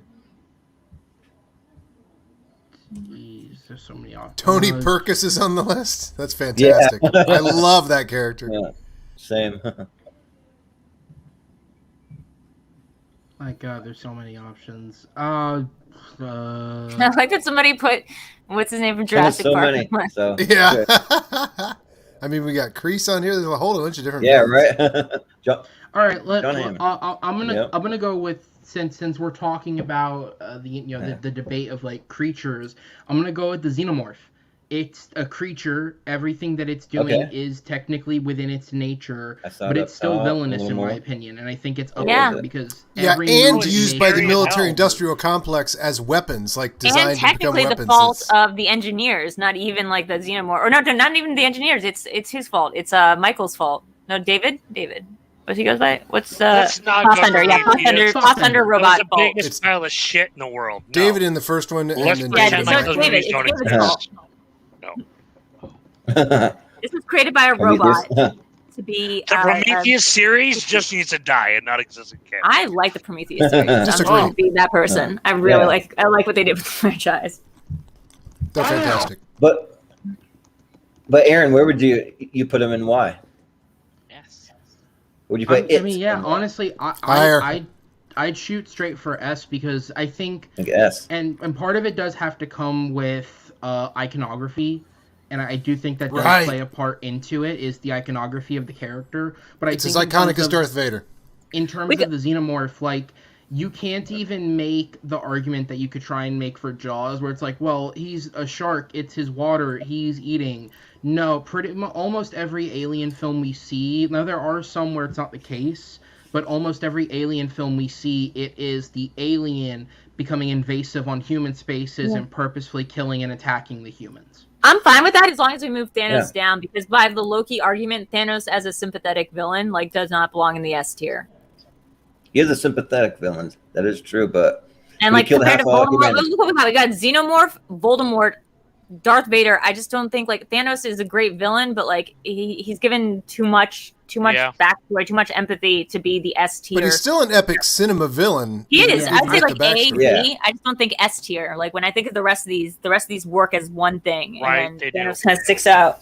I just want to see Yeah, Thanos no, next to Terrence I Fletcher. can't sit with that. Thanos Yeah. kidnaps children. Right leave there. There you Thanos. go. Yes, please. Because Gamora, the thing with Gamora, you could say he's sympathetic. You could say he sacrificed his daughter for this stuff. He kidnapped Gamora. Gamora was I not understand. his daughter. Even It's if just he more like, loved was Gamora like a daughter, it doesn't matter. He kidnapped her and then threw her off a fucking cliff.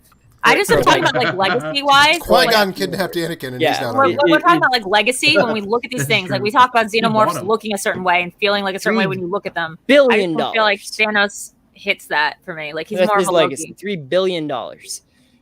And also, when you think pure evil, like which one stand out as like pure evil? I mean, I don't know if Thanos is pure evil because of the sympathy. He's evil, but is he like as evil? I don't think. as some of Yeah, these I don't think other he's pure evil. You know, like I almost think maybe I here, think in terms like right of- there. I think No, I the think idea in of destroying terms half of- the life in the universe is evil.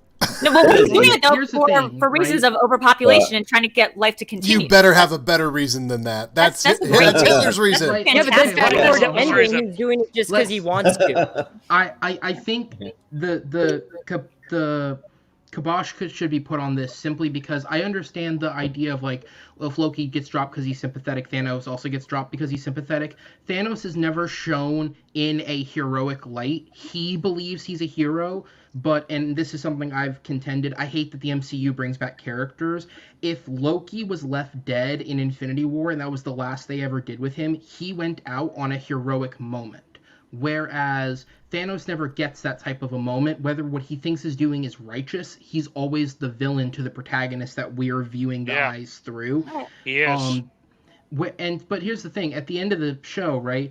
we have to come up with a top 10. I think Thanos, no matter how you argue it for what he did, how he's portrayed, the writing, the acting, all of it, he would go into that top 10. So there's no point in the semantical debating of, well, should he be there because he's sympathetic? Because I think at the end of the night, he ends up back there anyways. I don't think there's 10 people. It's a very large list, but I don't think there's 7 more people that would beat out Thanos on that list, if I'm being totally honest. Okay, that's fair. That makes sense. Yeah, like I'm fine with them there, but I think our choices going forward should be aiming for the top 10 also to like really like, you know, exactly. There's plenty of thought experiments to come even in doing that. I think I know which one's going to be Adam. Yep. So Adam, you're up. So okay, all right. So aiming for the top 10. You better get your cereal. You better get your woman's suit thing in, Adam. Yeah, I guess. Well. But I think cinematically that a better villain is Hans Gruber. Oh, I thought you were going to say Lecter. Oh, hell yes. I mean, that's a movie villain. He might be He's the a great best movie villain villain. of all time. S tier. But what do you think, Adam? Where would you put him and why? Let's see. I'm shooting for the top. But I mean, I don't know. Agent Smith and Terrence Fletcher and Hans Gruber have a kinship, I feel, in terms of just like epic presentation of like seething villainy. Yeah. You know? There's something like, it's almost like a fun sort of, not fun, but like there's some life behind it. There's some like kinetic watchability. And also they all three kind of talk the same in some way too. That's sort of like they're so seething and so gaming out the moment and so playing on this moment. And they're patronizing too. Yeah, patronizing. All three of them are extremely patronizing bad guys. That's a good A. That's a solid A tier right there. And I love that Jaws follows behind. Yep, right, and then Jaws down there. All right, moving on. Yeah, let's go next one. Let's keep going. All right, so Nikki, what do you got? We're shooting for something close to the top, probably. Okay. Well, at this point, I mean, there's a lot of Jokers on there, but I'm going to go with Heath Ledger's Joker. Right. I mean, they say it in the movie. He's an agent of chaos. Everything he's doing is just to cause mayhem and death, destruction. He burns a pile of cash. Like, he is a villain to everyone in that movie. He's a villain to the Batman. He's a villain to the GCPD. He's a villain to the district attorney's office. He's a villain to might be an S. the crime lords. Yeah, he might be an S. He's a villain to That's the everyone. thing. The Joker might be an S. Like, Yeah, he's Joker's an a S. total That's what I S. consider an S. Yeah. Yeah, that's an S. Especially that version of the Joker, because like that one, he does it. He does what he set out to do. Literally no argument for me. That's the best iteration of the Joker, and he is S tier. Yeah, that's S tier. S tier all the way. Where would you put him on the on S? Does he go to shoot to the top, or is he kind of? Well, that's parsing between parsing, right? Like I don't know where I put him on the S tier, but I think that he's on there, and I think that's like non-debatable. He's I'd put him above Thanos, below Vader. That sounds about right to me. So I mean, I'm totally happy with that. Okay. So good stuff. So Video Drew. Yeah, I mean, let's see. I'm debating between two. I do want to take Adam's point here, but not go with Buffalo Bill because I think he's a fine villain, but he's more disturbed than anything. Let's go with Hannibal Lecter, one of the most iconic villains of all time, one of the most iconic portrayals of all time. Good call. Iconic indeed. I mean, like iconic. Like he might not be S tier. He might be A tier because he's always portrayed as helping out Clarice or Will Graham. So I think he's more on the line of like A or B tier, but like he's legendary. I mean, it's so funny that he's every single movie that he's in, he's never the main bad guy, but he's the scariest part of these movies. The violence that he shows in Silence of the Lambs. I don't even think that that's the greatest portrayal of Hannibal Lecter, who's supposed to be like this very austere, like hate the rude people kind of person. Like he's not supposed to be as vicious and like as brutally violent as he's portrayed by Anthony Hopkins, but it's such an amazing, scary portrayal when he like has the guy's face off and he's like wearing it and just that little noise. Like, is anything scarier than that? Like, nothing is scarier than like Anthony Hopkins being like, "Do you still hear the lambs, Clarice?" Like, it is terrifying. So just in terms of pure horror, and if when people the people who don't even know movies reference Hannibal Lecter, where he's sitting on the airplane and he's eating the brain. He's like, the kid goes, "What are you eating?" It's a Yeah, great. right. In the series of like, in the book series, Hannibal and Clarice Starling end up together and like leave America and like move to Austria and take up assumed identities and get married. It's like really Oh, wow. weird. Weird. I Yeah. didn't know that. That's how the series fanfic ends. writer? That's Crazy. Thomas Harris books. That's how Hannibal ends. Did not know that. I think A's a solid spot. What do you guys think? I think that's Good. Yeah. That's good. And I'd say we aim for a Hannibal Lecter-sized villain for our next one, too. All right. So Chris, what do you got then for the next one? Decisions. That's tough. I mean, God.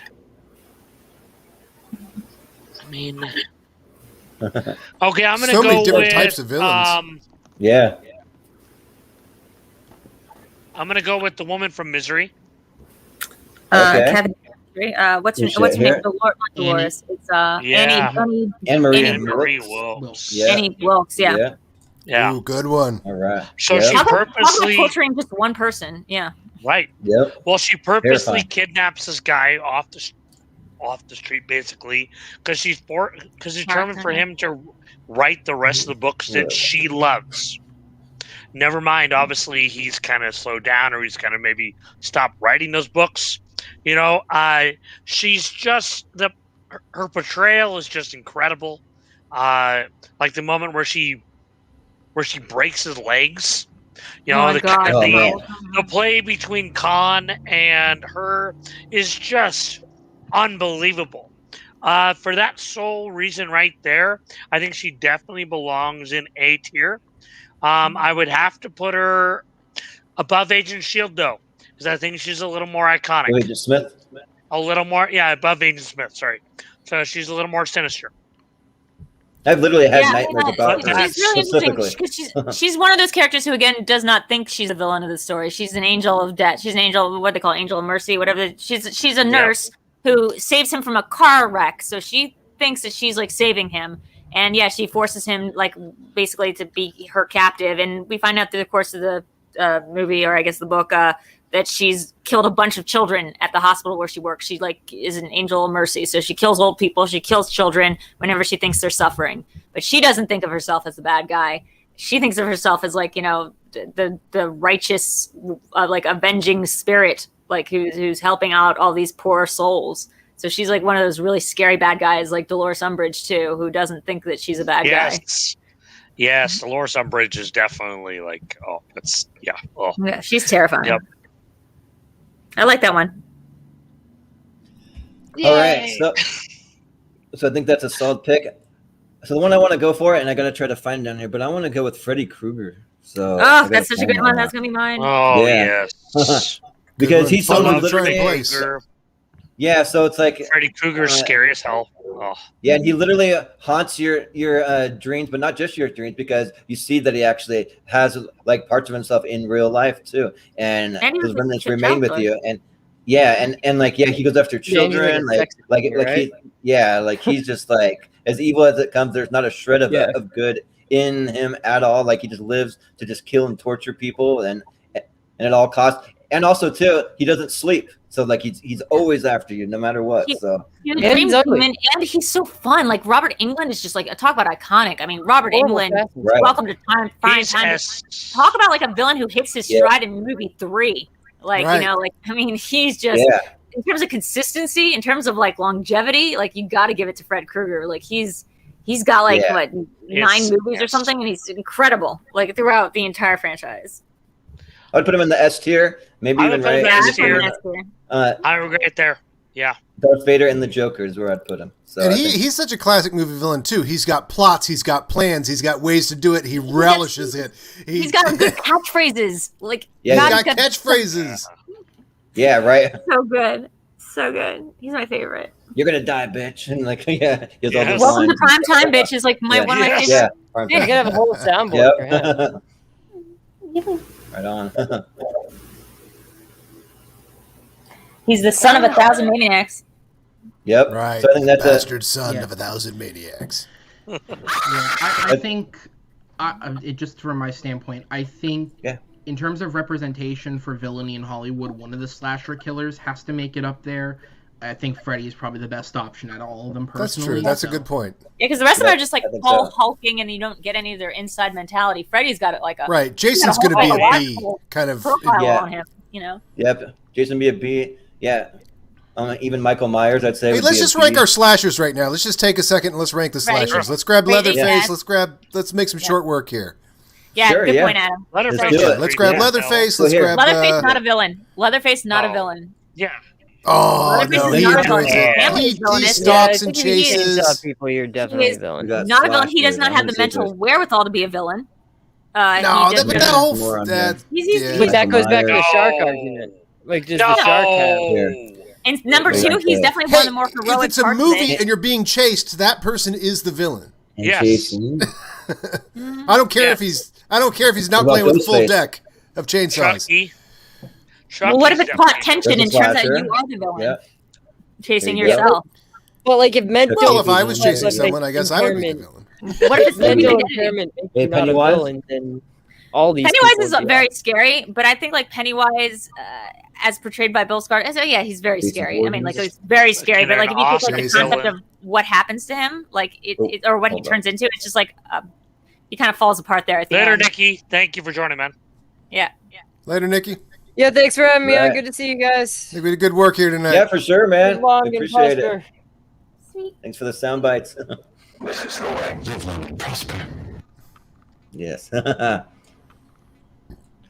All right. So So like Michael Myers, I would say like Who we got? he's a good B. He's a solid.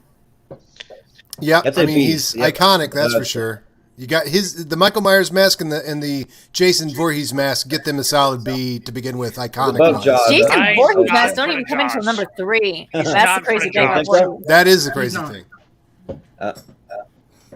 You don't think it's I funny? don't. I find Jason the least scary out of all of them because he's the least relatable. Like you're like, what was his mindset? Like is he Yeah. a zombie? Like is it what he drowned but then he didn't actually drown? And like what's his deal? He's just vicious. He's just like he's like an animal instinct, right? Like he's not really. He Yeah. doesn't have a personality. Yeah, he's a Honestly, Jaws. I think He's a Jaws, yeah. I think it says a lot about Jason when the film that people enjoy most in that franchise is the one in which Jason's not in it. I think Yeah, that so says what a about lot Jason's a mom? franchise. Jason's She's mom just is put not definitely as on the list. iconic. Like people, when they think of Friday the 13th, they don't think like Mrs. Voorhees. She stalks Right. 75 less people than he does. No, that's Right. right. But Which is like pretty impressive and prolific considering he's dead and he's been dead since And what? he's- Well, he's dead and then yeah. he's I undead think and it's a then solid B he's too. undead. That's what Yeah. I'd say. He Freddy sets all vs. these Jason is my traps. favorite one of his movies.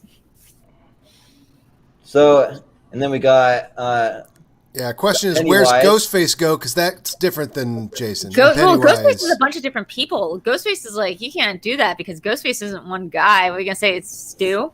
Is it Stu? Yeah, he's a symbol. It's like the Joker. Yeah, he's more of a Right, an icon. he than anything. is. Well, anything that Ghostface does in that movie is villainy.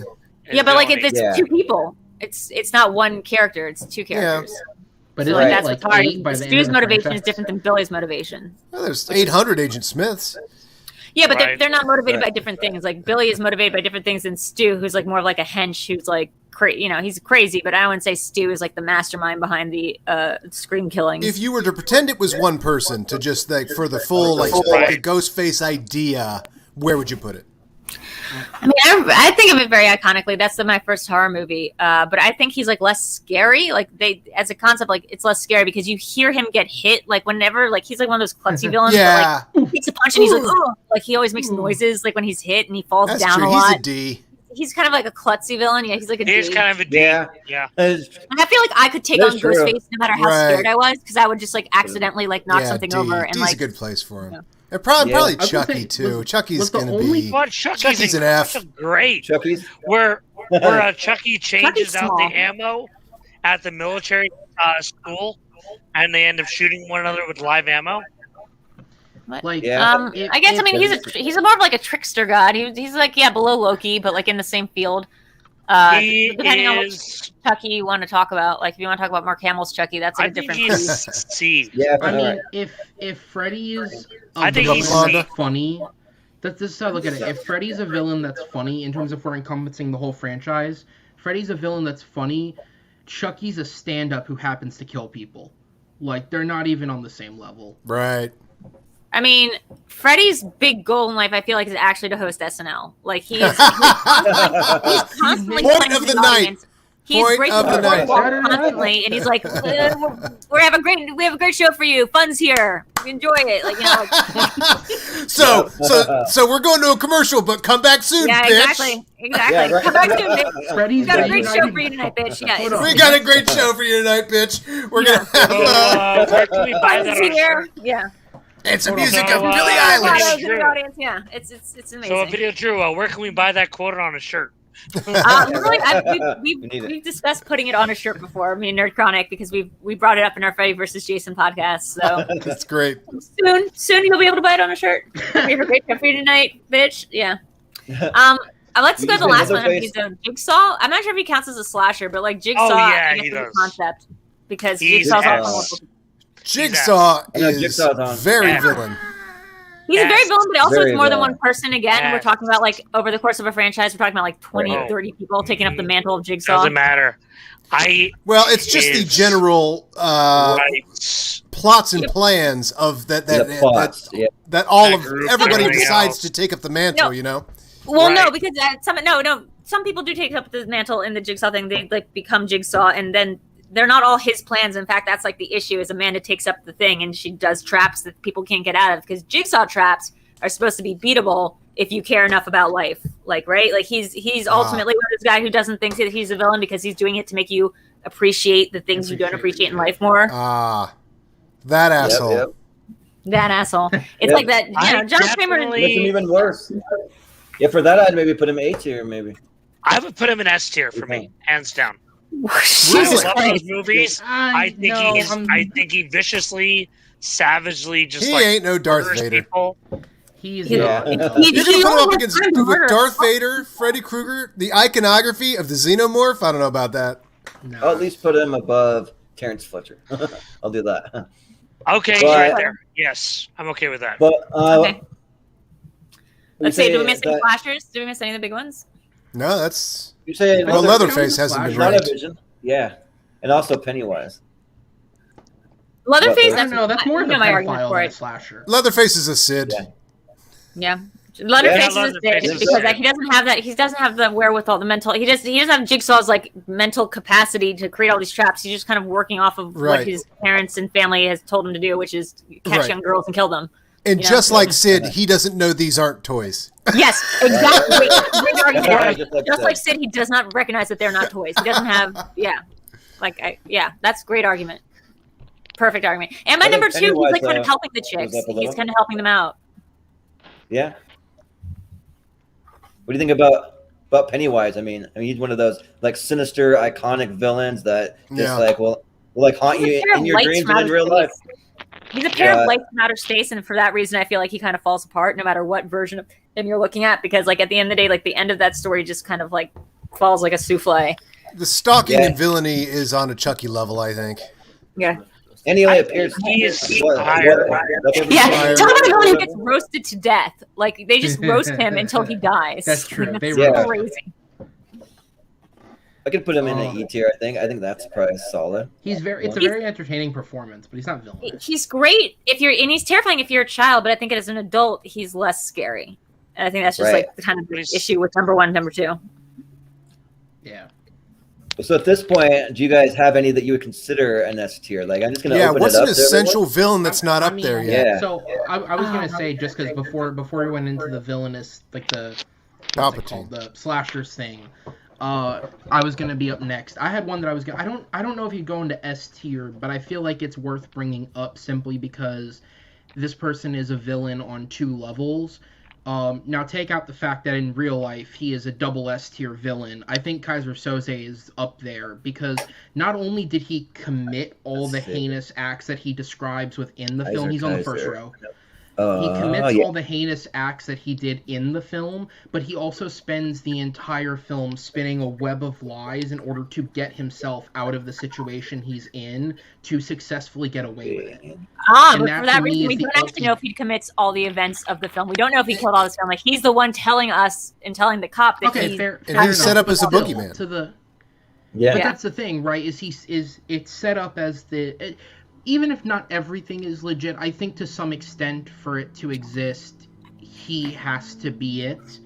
Mm-hmm. So to an extent, he has done at least some of this, if not all of it. But throughout the entire course of that film, the story he is spinning in that you are learning all of the things he may have possibly done. And even then, I would still say the reveal at the end of, even if every single piece of it was fake, the fact that that man was meticulous enough to stand there in front of an FBI agent and an investigator agent and spin all of this together and successfully walk away and get away with it. He's a jigsaw. Is impressive enough.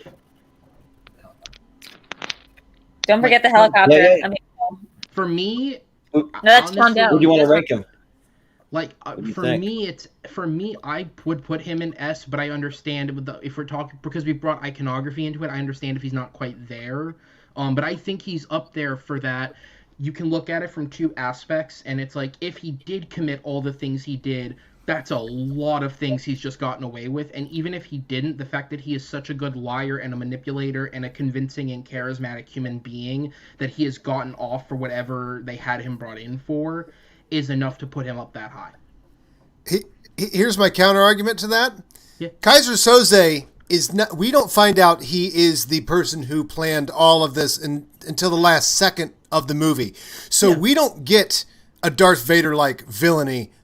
Villainy should take hold of. We know Hans Gruber from minute one is going to dominate the rest of this movie as the villain, be the person you have to duck and dive and get away from. So Kaiser Soze only becomes a narrative villain. He doesn't have that full villainy feel. Still, that's the same as the Scream guy. Like, you don't know who's behind the mask. You just know that person, like whoever it is the bad guy. It's the lore. It's the buildup of who it is. Yeah, but whoever's in the mask is still chasing somebody throughout the 90 minutes of that movie. Right. I mean, I agree, Adam. I agree with you that because we don't know, because he's the one telling the story of self, as it turns out, we don't know how much of anything is he saying is true. Like, how much any of it is true.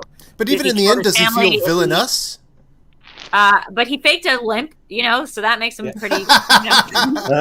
Well, by that standard, he faked a limp. Dustin Hoffman is a villain in a few movies. And he killed Gabriel Byrne. We do know that Gabriel Byrne's girlfriend died, so we know that he was definitely involved with the murder of Gabriel. Or no, did the girlfriend die? I can't remember.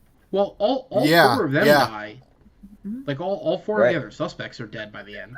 Right. True. That might just be, it might be, and that's him. It is a spree. The Hungarian cartel. It was him. He's killed hundreds. To believe, as much he's as killed hundreds. So he says he's killed hundreds. Well, do we know if he's killed hundreds? Or is I think the person in the story, has killed hundreds. Yeah, we don't know. I'd say a solid A tier is what I would say, but I mean, I don't know if I could quite go S, but I mean, I couldn't go S. I would put it right where he is. I think John Doe is a scarier villain of his. Like, John Doe is the scariest villain that he's been. That movie really freaked me out, yeah. I mean, talk about, and again, not the biggest scope, but let's just rank John Doe while we're at it. Is terrifying. Right. Like, each individual murder is torture. Yeah, grab John Doe while we're at it. John Doe is scarier than Kaiser Soze. John Doe is scarier, so we need that contrast right now. Yeah. Kaiser Soze is a business person. John Doe is a serial killer, sociopath, like insanity, next level, and is willing to die for it, which makes him like A tier, if not S tier. Yeah, I say he's A tier, and I say that bumps Kaiser down because comparatively, Kaiser bumps down. Kaiser falls down. That is such a great movie. It's just, and he just does such a brilliant job as a villain. Yeah. Such a villain. What a villain! Right there. Detective. I think right there. It was S. I'd put Kaiser down at C, actually, now that I'm thinking about John Doe. Like, Kaiser just doesn't compare.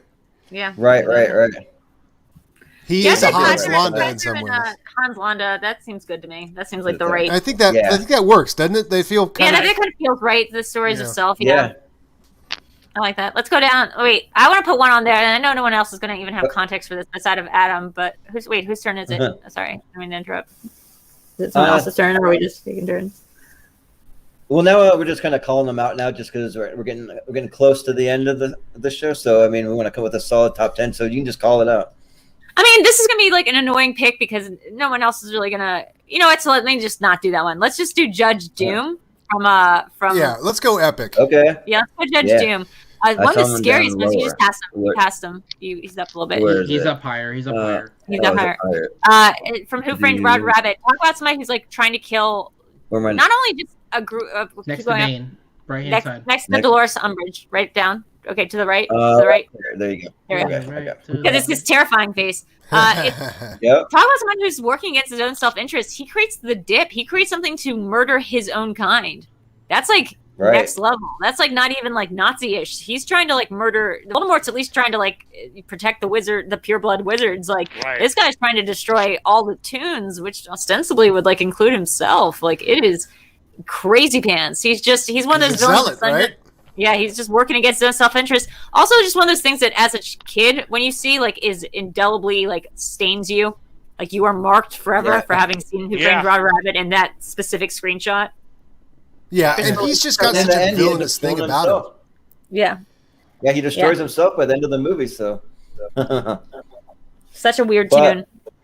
Yeah, And like he's seething villainy too. He's got that seething villainy thing. Like that's real villainous stuff he's doing in every bit of that performance. He's got so many good things. He's a Chinatown villain because he's like one of these businessmen who's trying to like, he's got like the thing where he's like a business villain. He's like a judge villain. So he's got like that whole like legal thing where he's like, got those weasels working for him and he's like the judge, jury, and executioner of it. And he's also got that like zany villain thing because he's like this crazy, horrifying tune. Yeah, the zany part really gets me. That's what freaked me out when I was a kid. So, I mean, I'd even put him right up here with Hans Gruber. I'd say that's good. I think he's iconic. Yeah, that's a good image there. So one of the villains I wanted to bring up, I wanted to make at least one argument for a Disney villain, and I got to go with Maleficent. And if you go Cruella. Oh no, you're right. If you go with Maleficent strictly from the cartoon, like she like literally turns into a giant like huge dragon, is breathing fire over this entire town.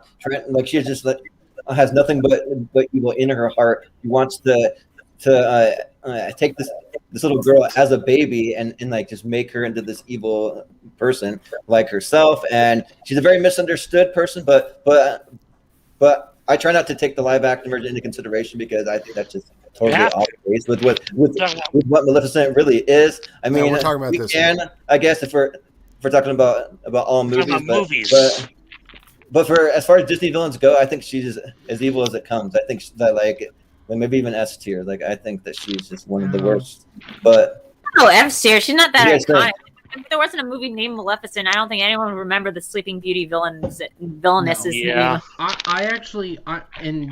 of the opinion of, in terms of, as a film overall, I actually don't think Sleeping Beauty is one of the best of them. I think there's better films from that era, but as a villain as well, like as a villain, the only thing Maleficent has going for her is the intimidation factor, but there's nothing really to the character that makes it any sort of interesting.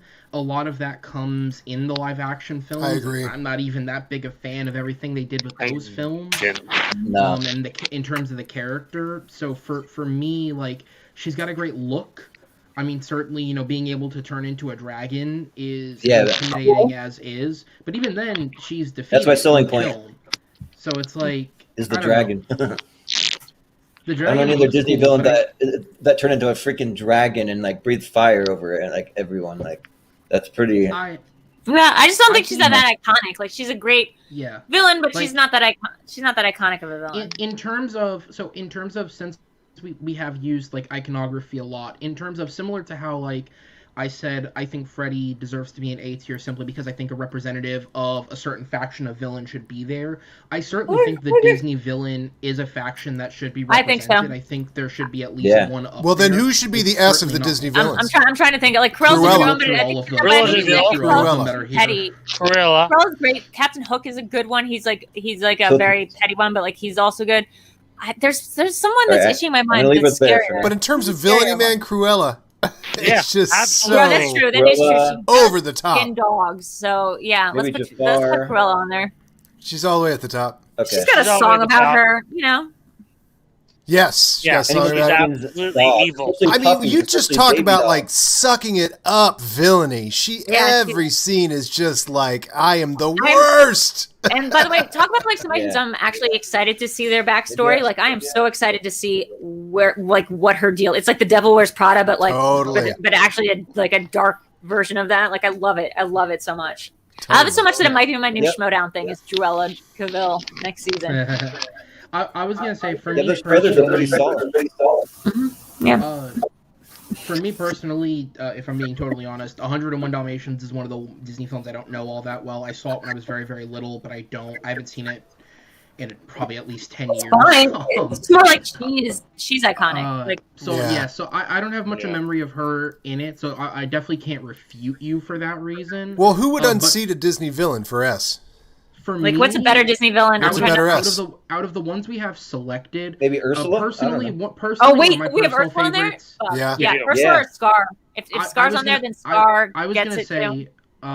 Scar. That's a good call. One of my personal favorites, or the evil queen.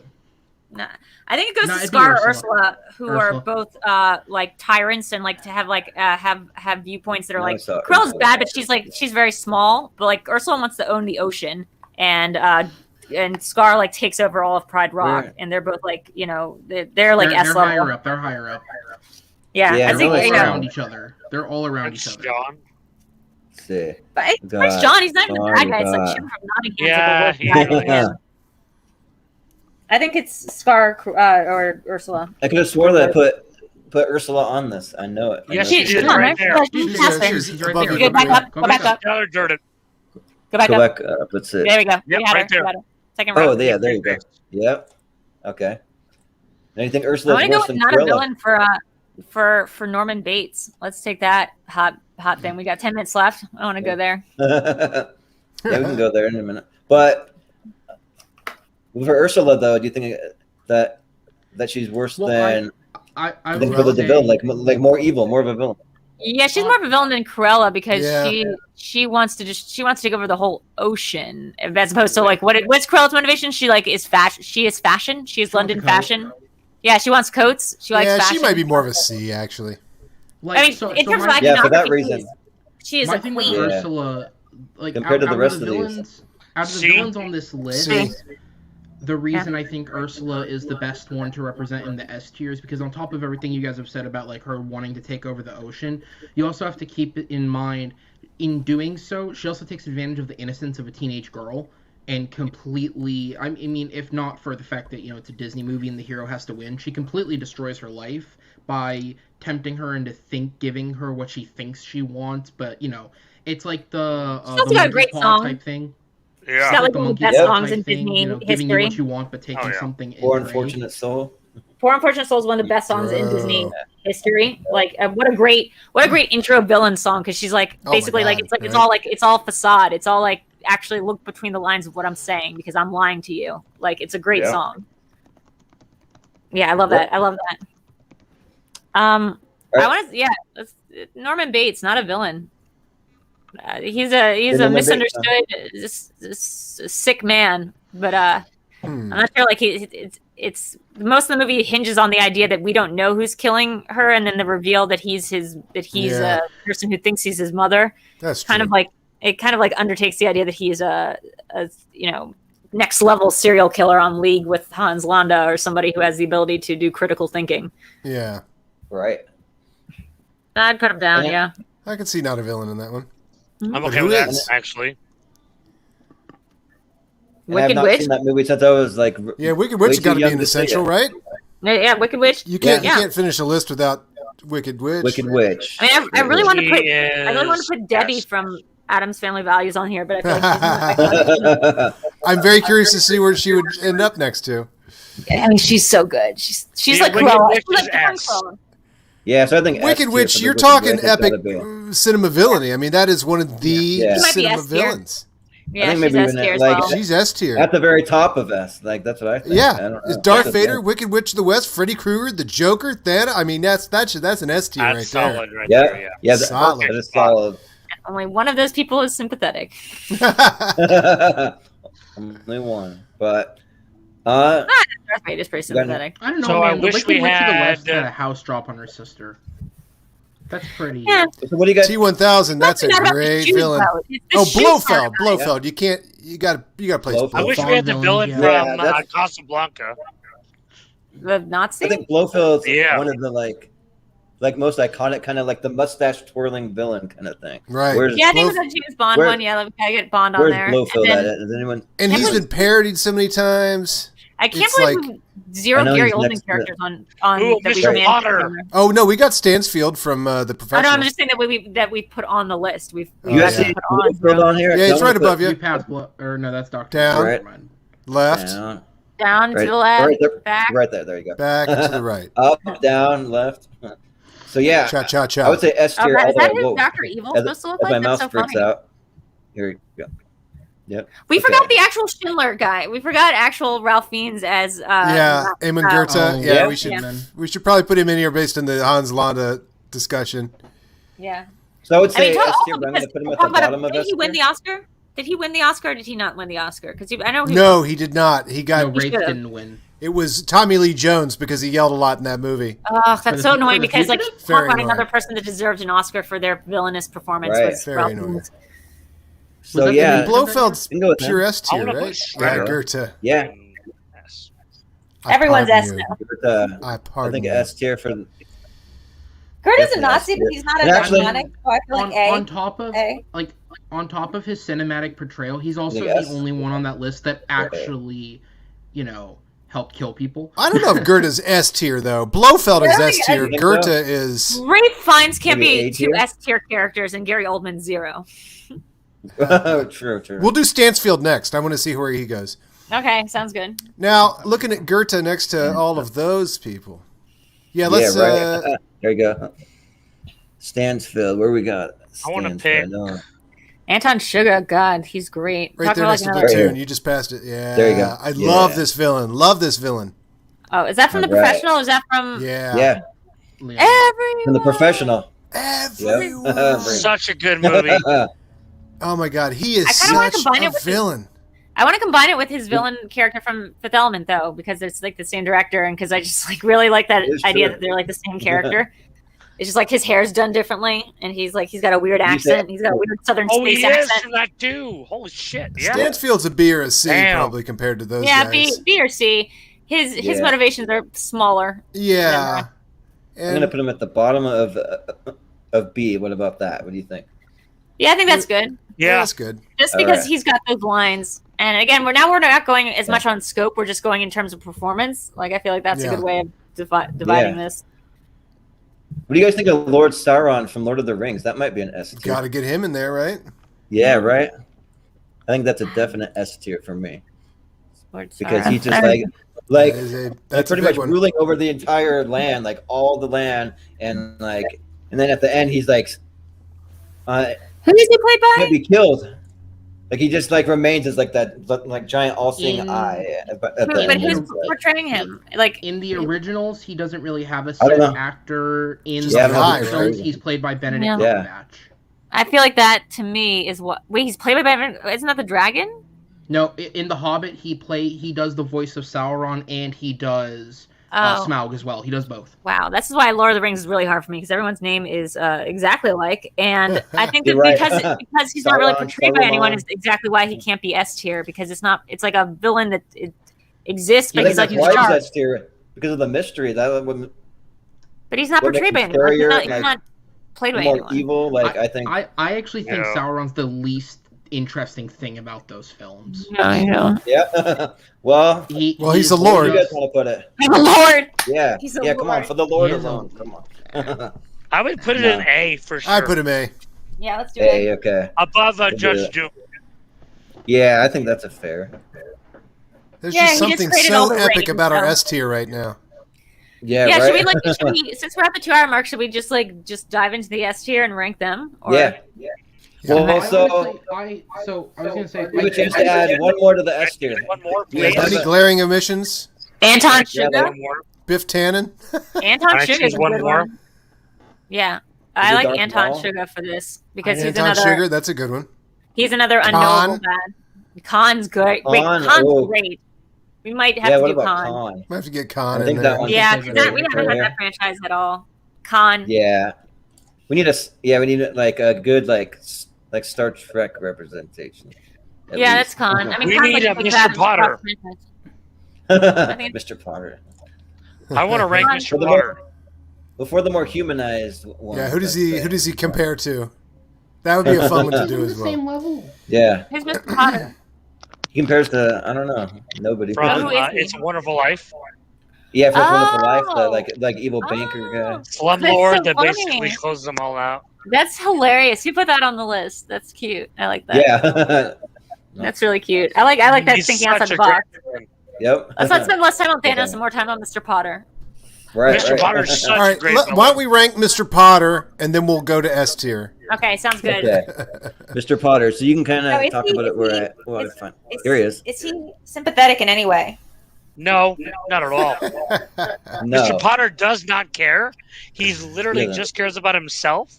He wants to shut everyone out. He doesn't care about building good He's homes capitalism or the anything person. else. He's capitalism. That's pretty. He's You know what? I'm gonna be just honest. a I've never seen monster. It's a Wonderful Life. I've never seen it. Ah, Never really? seen it. I Oh, love man. that movie. It will surprise I've you. Yeah, love I that movie. might have to watch some Frank Capra. I've watched some of it Love because I've had to Frank do Capra. these. I've had to do these lists for the Rotten Tomatoes show that I write for, and so I've written a lot about them, like done a lot of trivia for it. But like I've never actually sat down and watched anything besides Mr. Smith Goes to Washington. So I have to check Another that out. amazing movie. That's a great one. But as far as the character goes, though, I got to give his character on the level of like a Sid, though. Like he's not. No, No. no, the Nah. performance He's not really any is worse than, mind-blowing. and like have done The anything worse than like performance is even a Mr. Freeze. He's just a What? banker, like Way an evil more. banker that just hates people. To be fair, Yeah, but to like he be doesn't have a fair, backstory about a dead wife and like going crazy over grief. He's got nothing. It sounds like so he's just an asshole.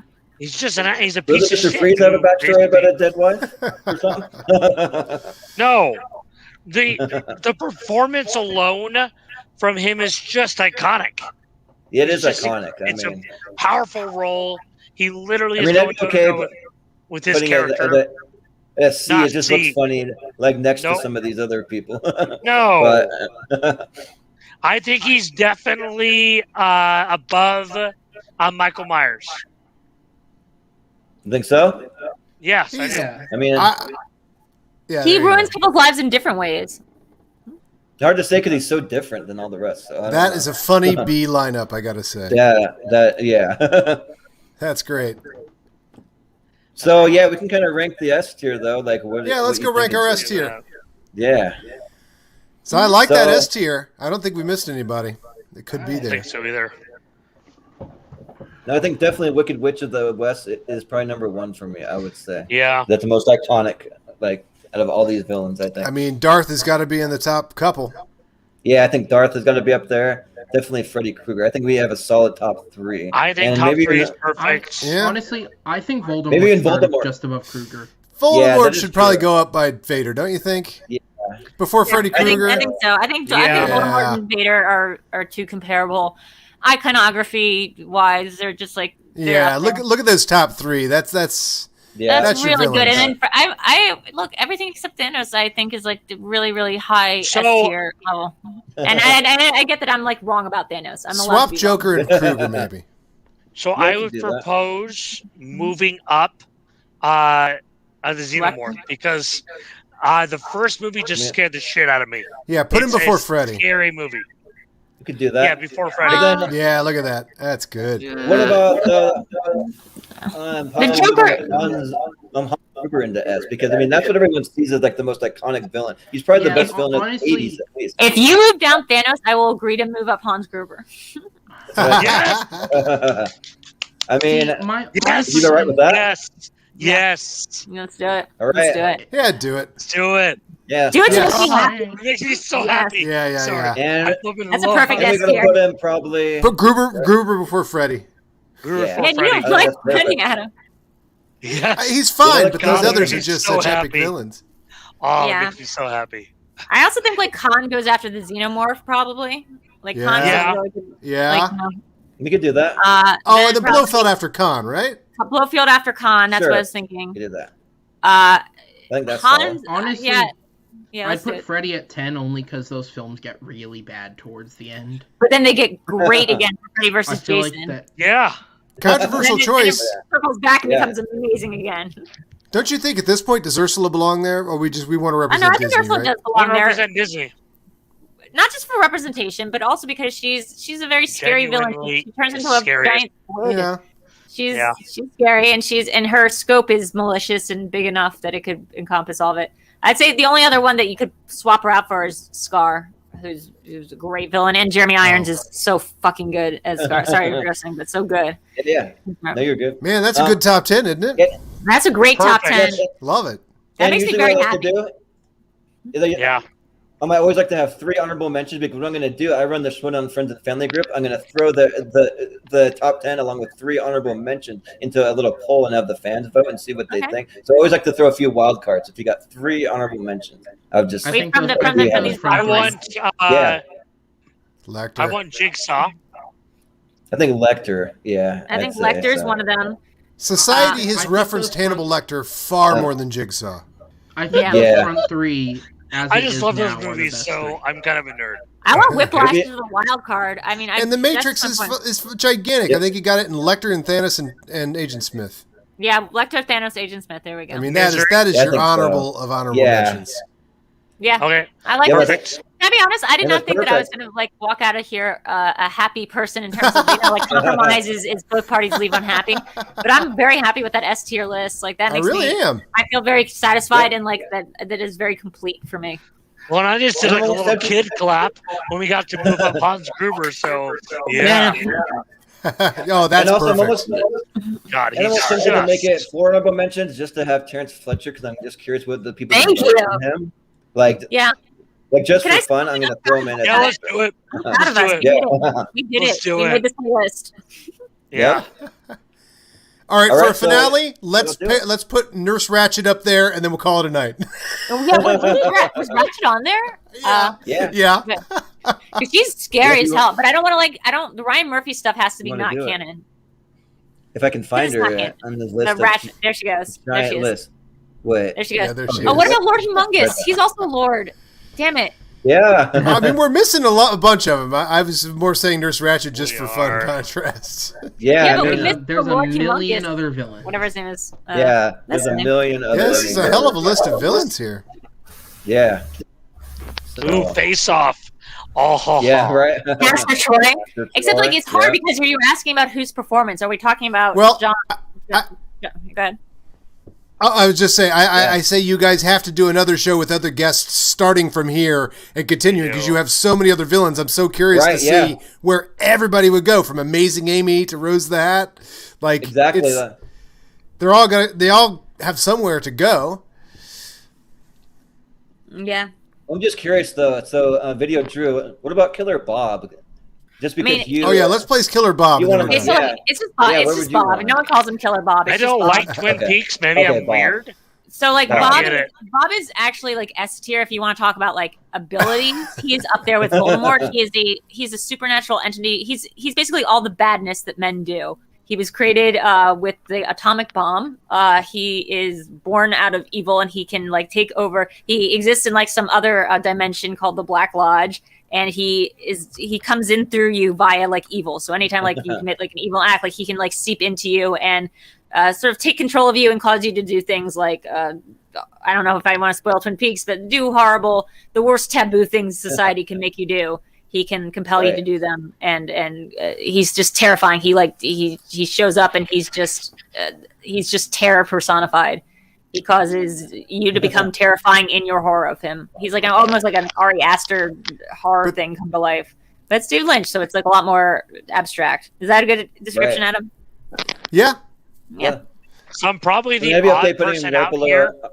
our honorable mentions. I don't think he's an A. I don't think he's an A. But he's totally terrifying. Like if you watch, He's a Cruella DeVille. yeah, he's Right, the right, right. Cruella. Here, Put him by Cruella. I just want to Yeah. see. He's There you so go. scary. Yeah. right there. On top of that, and probably Yep. a hot take. I don't get the obsession with Twin Peaks. I try to watch them. Try to watch the Okay. television show. Sure, it's I not don't for get it. everybody. Yeah. Well, it can't be sold. Like I can't tell you how to like Yeah. it. It's I one of those things. I'm also like, I also don't. I know, I don't, a lot of I don't people hold it love it. against people for not liking Yeah. it. Like it's an acquired taste, and some people just don't like. Like I said, my tastes are not always my takes are always the hottest, but they're sometimes trash. So that's fine. Yeah. Like if you don't like Captain America: Civil War, I can walk you through how to like that. But Yes. but Twin Peaks, I'm like, I don't know. You watch it, you either get it or you It's don't. a vibe. It's a vibe. That's the thing about It's a vibe. It's a vibe. It's a mood. So Right. like you Right. either like It's a the mood mood. or you don't. Yeah. Yep. Yeah, it's different. I don't really It's not- understand the remake of it, but I do kind of dig the original though. Like I do, but the remake was a little weird to me. The remake? Oh, the return? Yeah, the return. Yeah, it was very different. I mean, it was a whole different kind of mood, and I think that also like drew people. Like it was a different kind of mood. So yeah, right. I'm not here to proselytize or sell Twin Peaks on to anybody. Right. Like you like it or you don't. That's the thing. This You has been can't. so much fun, No. guys. Yeah. This really has. Yeah. It was a lot of fun. So usually we always end the show. I'm gonna have my co-host Chris. You want to read our top 10 for us? Absolutely. All right. So, starting. Actually, I'm going to start with the bottom and go up to number 1. So we have Ursula. Hold on. Let me intro. And ladies and gentlemen, your top 10 villains. Drum roll. Adam, you have the most iconic voice. Can you please just do the honors? I certainly. Oh, really? You want me to do it? Coming in at number 1, the Wicked Witch of the West. I'll get you my pretties. Coming in. Thank you, Drew. You have to give me a line after each one I say. No. Coming in at number 2, Darth Vader. I'm your father. That's a thing. Coming in at number 3, the villainous Lord Voldemort. Boy who lived prepared to die. I can't do him either. There you go. And the number 4 villain, the Joker. You know how I got these scars? Coming in at number 5, the Xenomorph. There you go. And coming in at number 6, Noonian Singh. I have no idea what he says. I actually have never seen this movie. Yikes.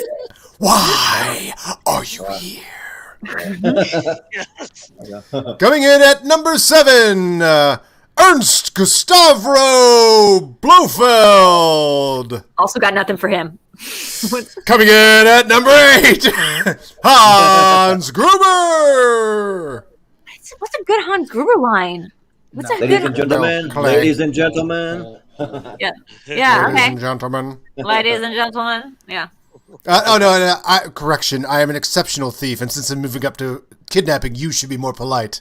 Yes. Right. Exactly. Coming in at number 9, Freddy Krueger. Welcome to prime time, bitch. There we go. And rounding out our top 10 villains, tiered by your experts here tonight, the Little Mermaid, Ursula. Poor unfortunate souls. That's Yep. Poor There unfortunate you go. souls. Sounds Yep. just like her. yeah, just like her. All right. That was awesome. God, Adam, your voice work is incredible as always. Remains unrivaled. Impeccable. Thank you. That voice is flipping Yeah. incredible. Oh, thank you. Yeah. That's wonderful. I appreciate that. Could you narrate my life? It'd be a little more clear. Right. And then I walk around with Chris his got off the version call. of David Lynch talking Yeah, in my head right. constantly. Oh, yes, that's true. I do that as well. Love it so much. And Bob coming in the C tier, Killer Bob. Hannibal Lecter Right. is in the A tier. Coming in later, Jigsaw. Come on. So Yeah. And we have It's a couple, Linda. See, I love it. a couple of last minute comments here. So we got Brian saying Dr. Evil is S for sure, but we do have Blofeld on there, so I mean that's kind of like our Dr. Evil almost representation there. So Yeah. Comedy But villains yeah. could be a whole other session. Yeah. yeah, I mean, Yeah. you know your S tier. He's not going to make S tier here, but Dr. Evil in your comedy villains. yeah, comedy villains. Yep, yep, for sure. So I think I want to make a proposal with a different group, though. I mean, you guys are all welcome back. Absolutely, for sure. But I'm kind of thinking I might want to do a part 2, and I'm going to save this list and kind of throw it out there, see what if I get any bites on it, if anyone wants to pick up where we left off. So, I mean, we'll see what happens. But yeah, so that was a lot of fun. So this has been, I'm going to actually put this back up to full screen. And yeah, this has been Tier Ranker Fights, Best and Worst Movie Villains. So I'm just going to go around the horn, and you can just tell us where we can find you. So, Sure thing. Chris, where can we find you? Where can the people find you? I should know my information. You don't know your email? What's your Here's my phone number. Helps out Chris. So here we got a little scrolling ticker. So Twitter at writer_84. Instagram C Scott 1128. Those are the good spots to find me. All right, perfect. And then Video Drew, where can we find you at? I'm just at Video Drew. Video Drew is one word. It's all caps. That doesn't make a difference, though, for the SEO. You can find me on my YouTube channel where I do the Video Chronic Pop Culture Quizzes Mondays and Thursdays. That's 20 inner geekdom style questions about one movie or franchise. We do those Mondays and Thursdays at 8 p.m. Tuesdays I do Cinema Bias with Alex Mack over on my channel again. Sundays is Live in the Dark with Video Drew, which is like my Between Two Ferns Space Ghost sort of talk show, kayfabe talk show that I'm doing. This week we have William Bibiani on. That's 8 p.m. This week over on my YouTube. Then I have a Patreon, patreon.com/VideoDrew, and then all the social stuff. And oh yeah, if you guys have Peacock, check out a show called RT Essentials. It's like the Rotten Tomatoes show hosted by Mark Ellis. I wrote the most recent episode about essential 90s movies. Yeah. On Peacock. Check it out. Yeah. That's cool. Awesome. Oh, that's cool. Then Aaron, where can the people find you?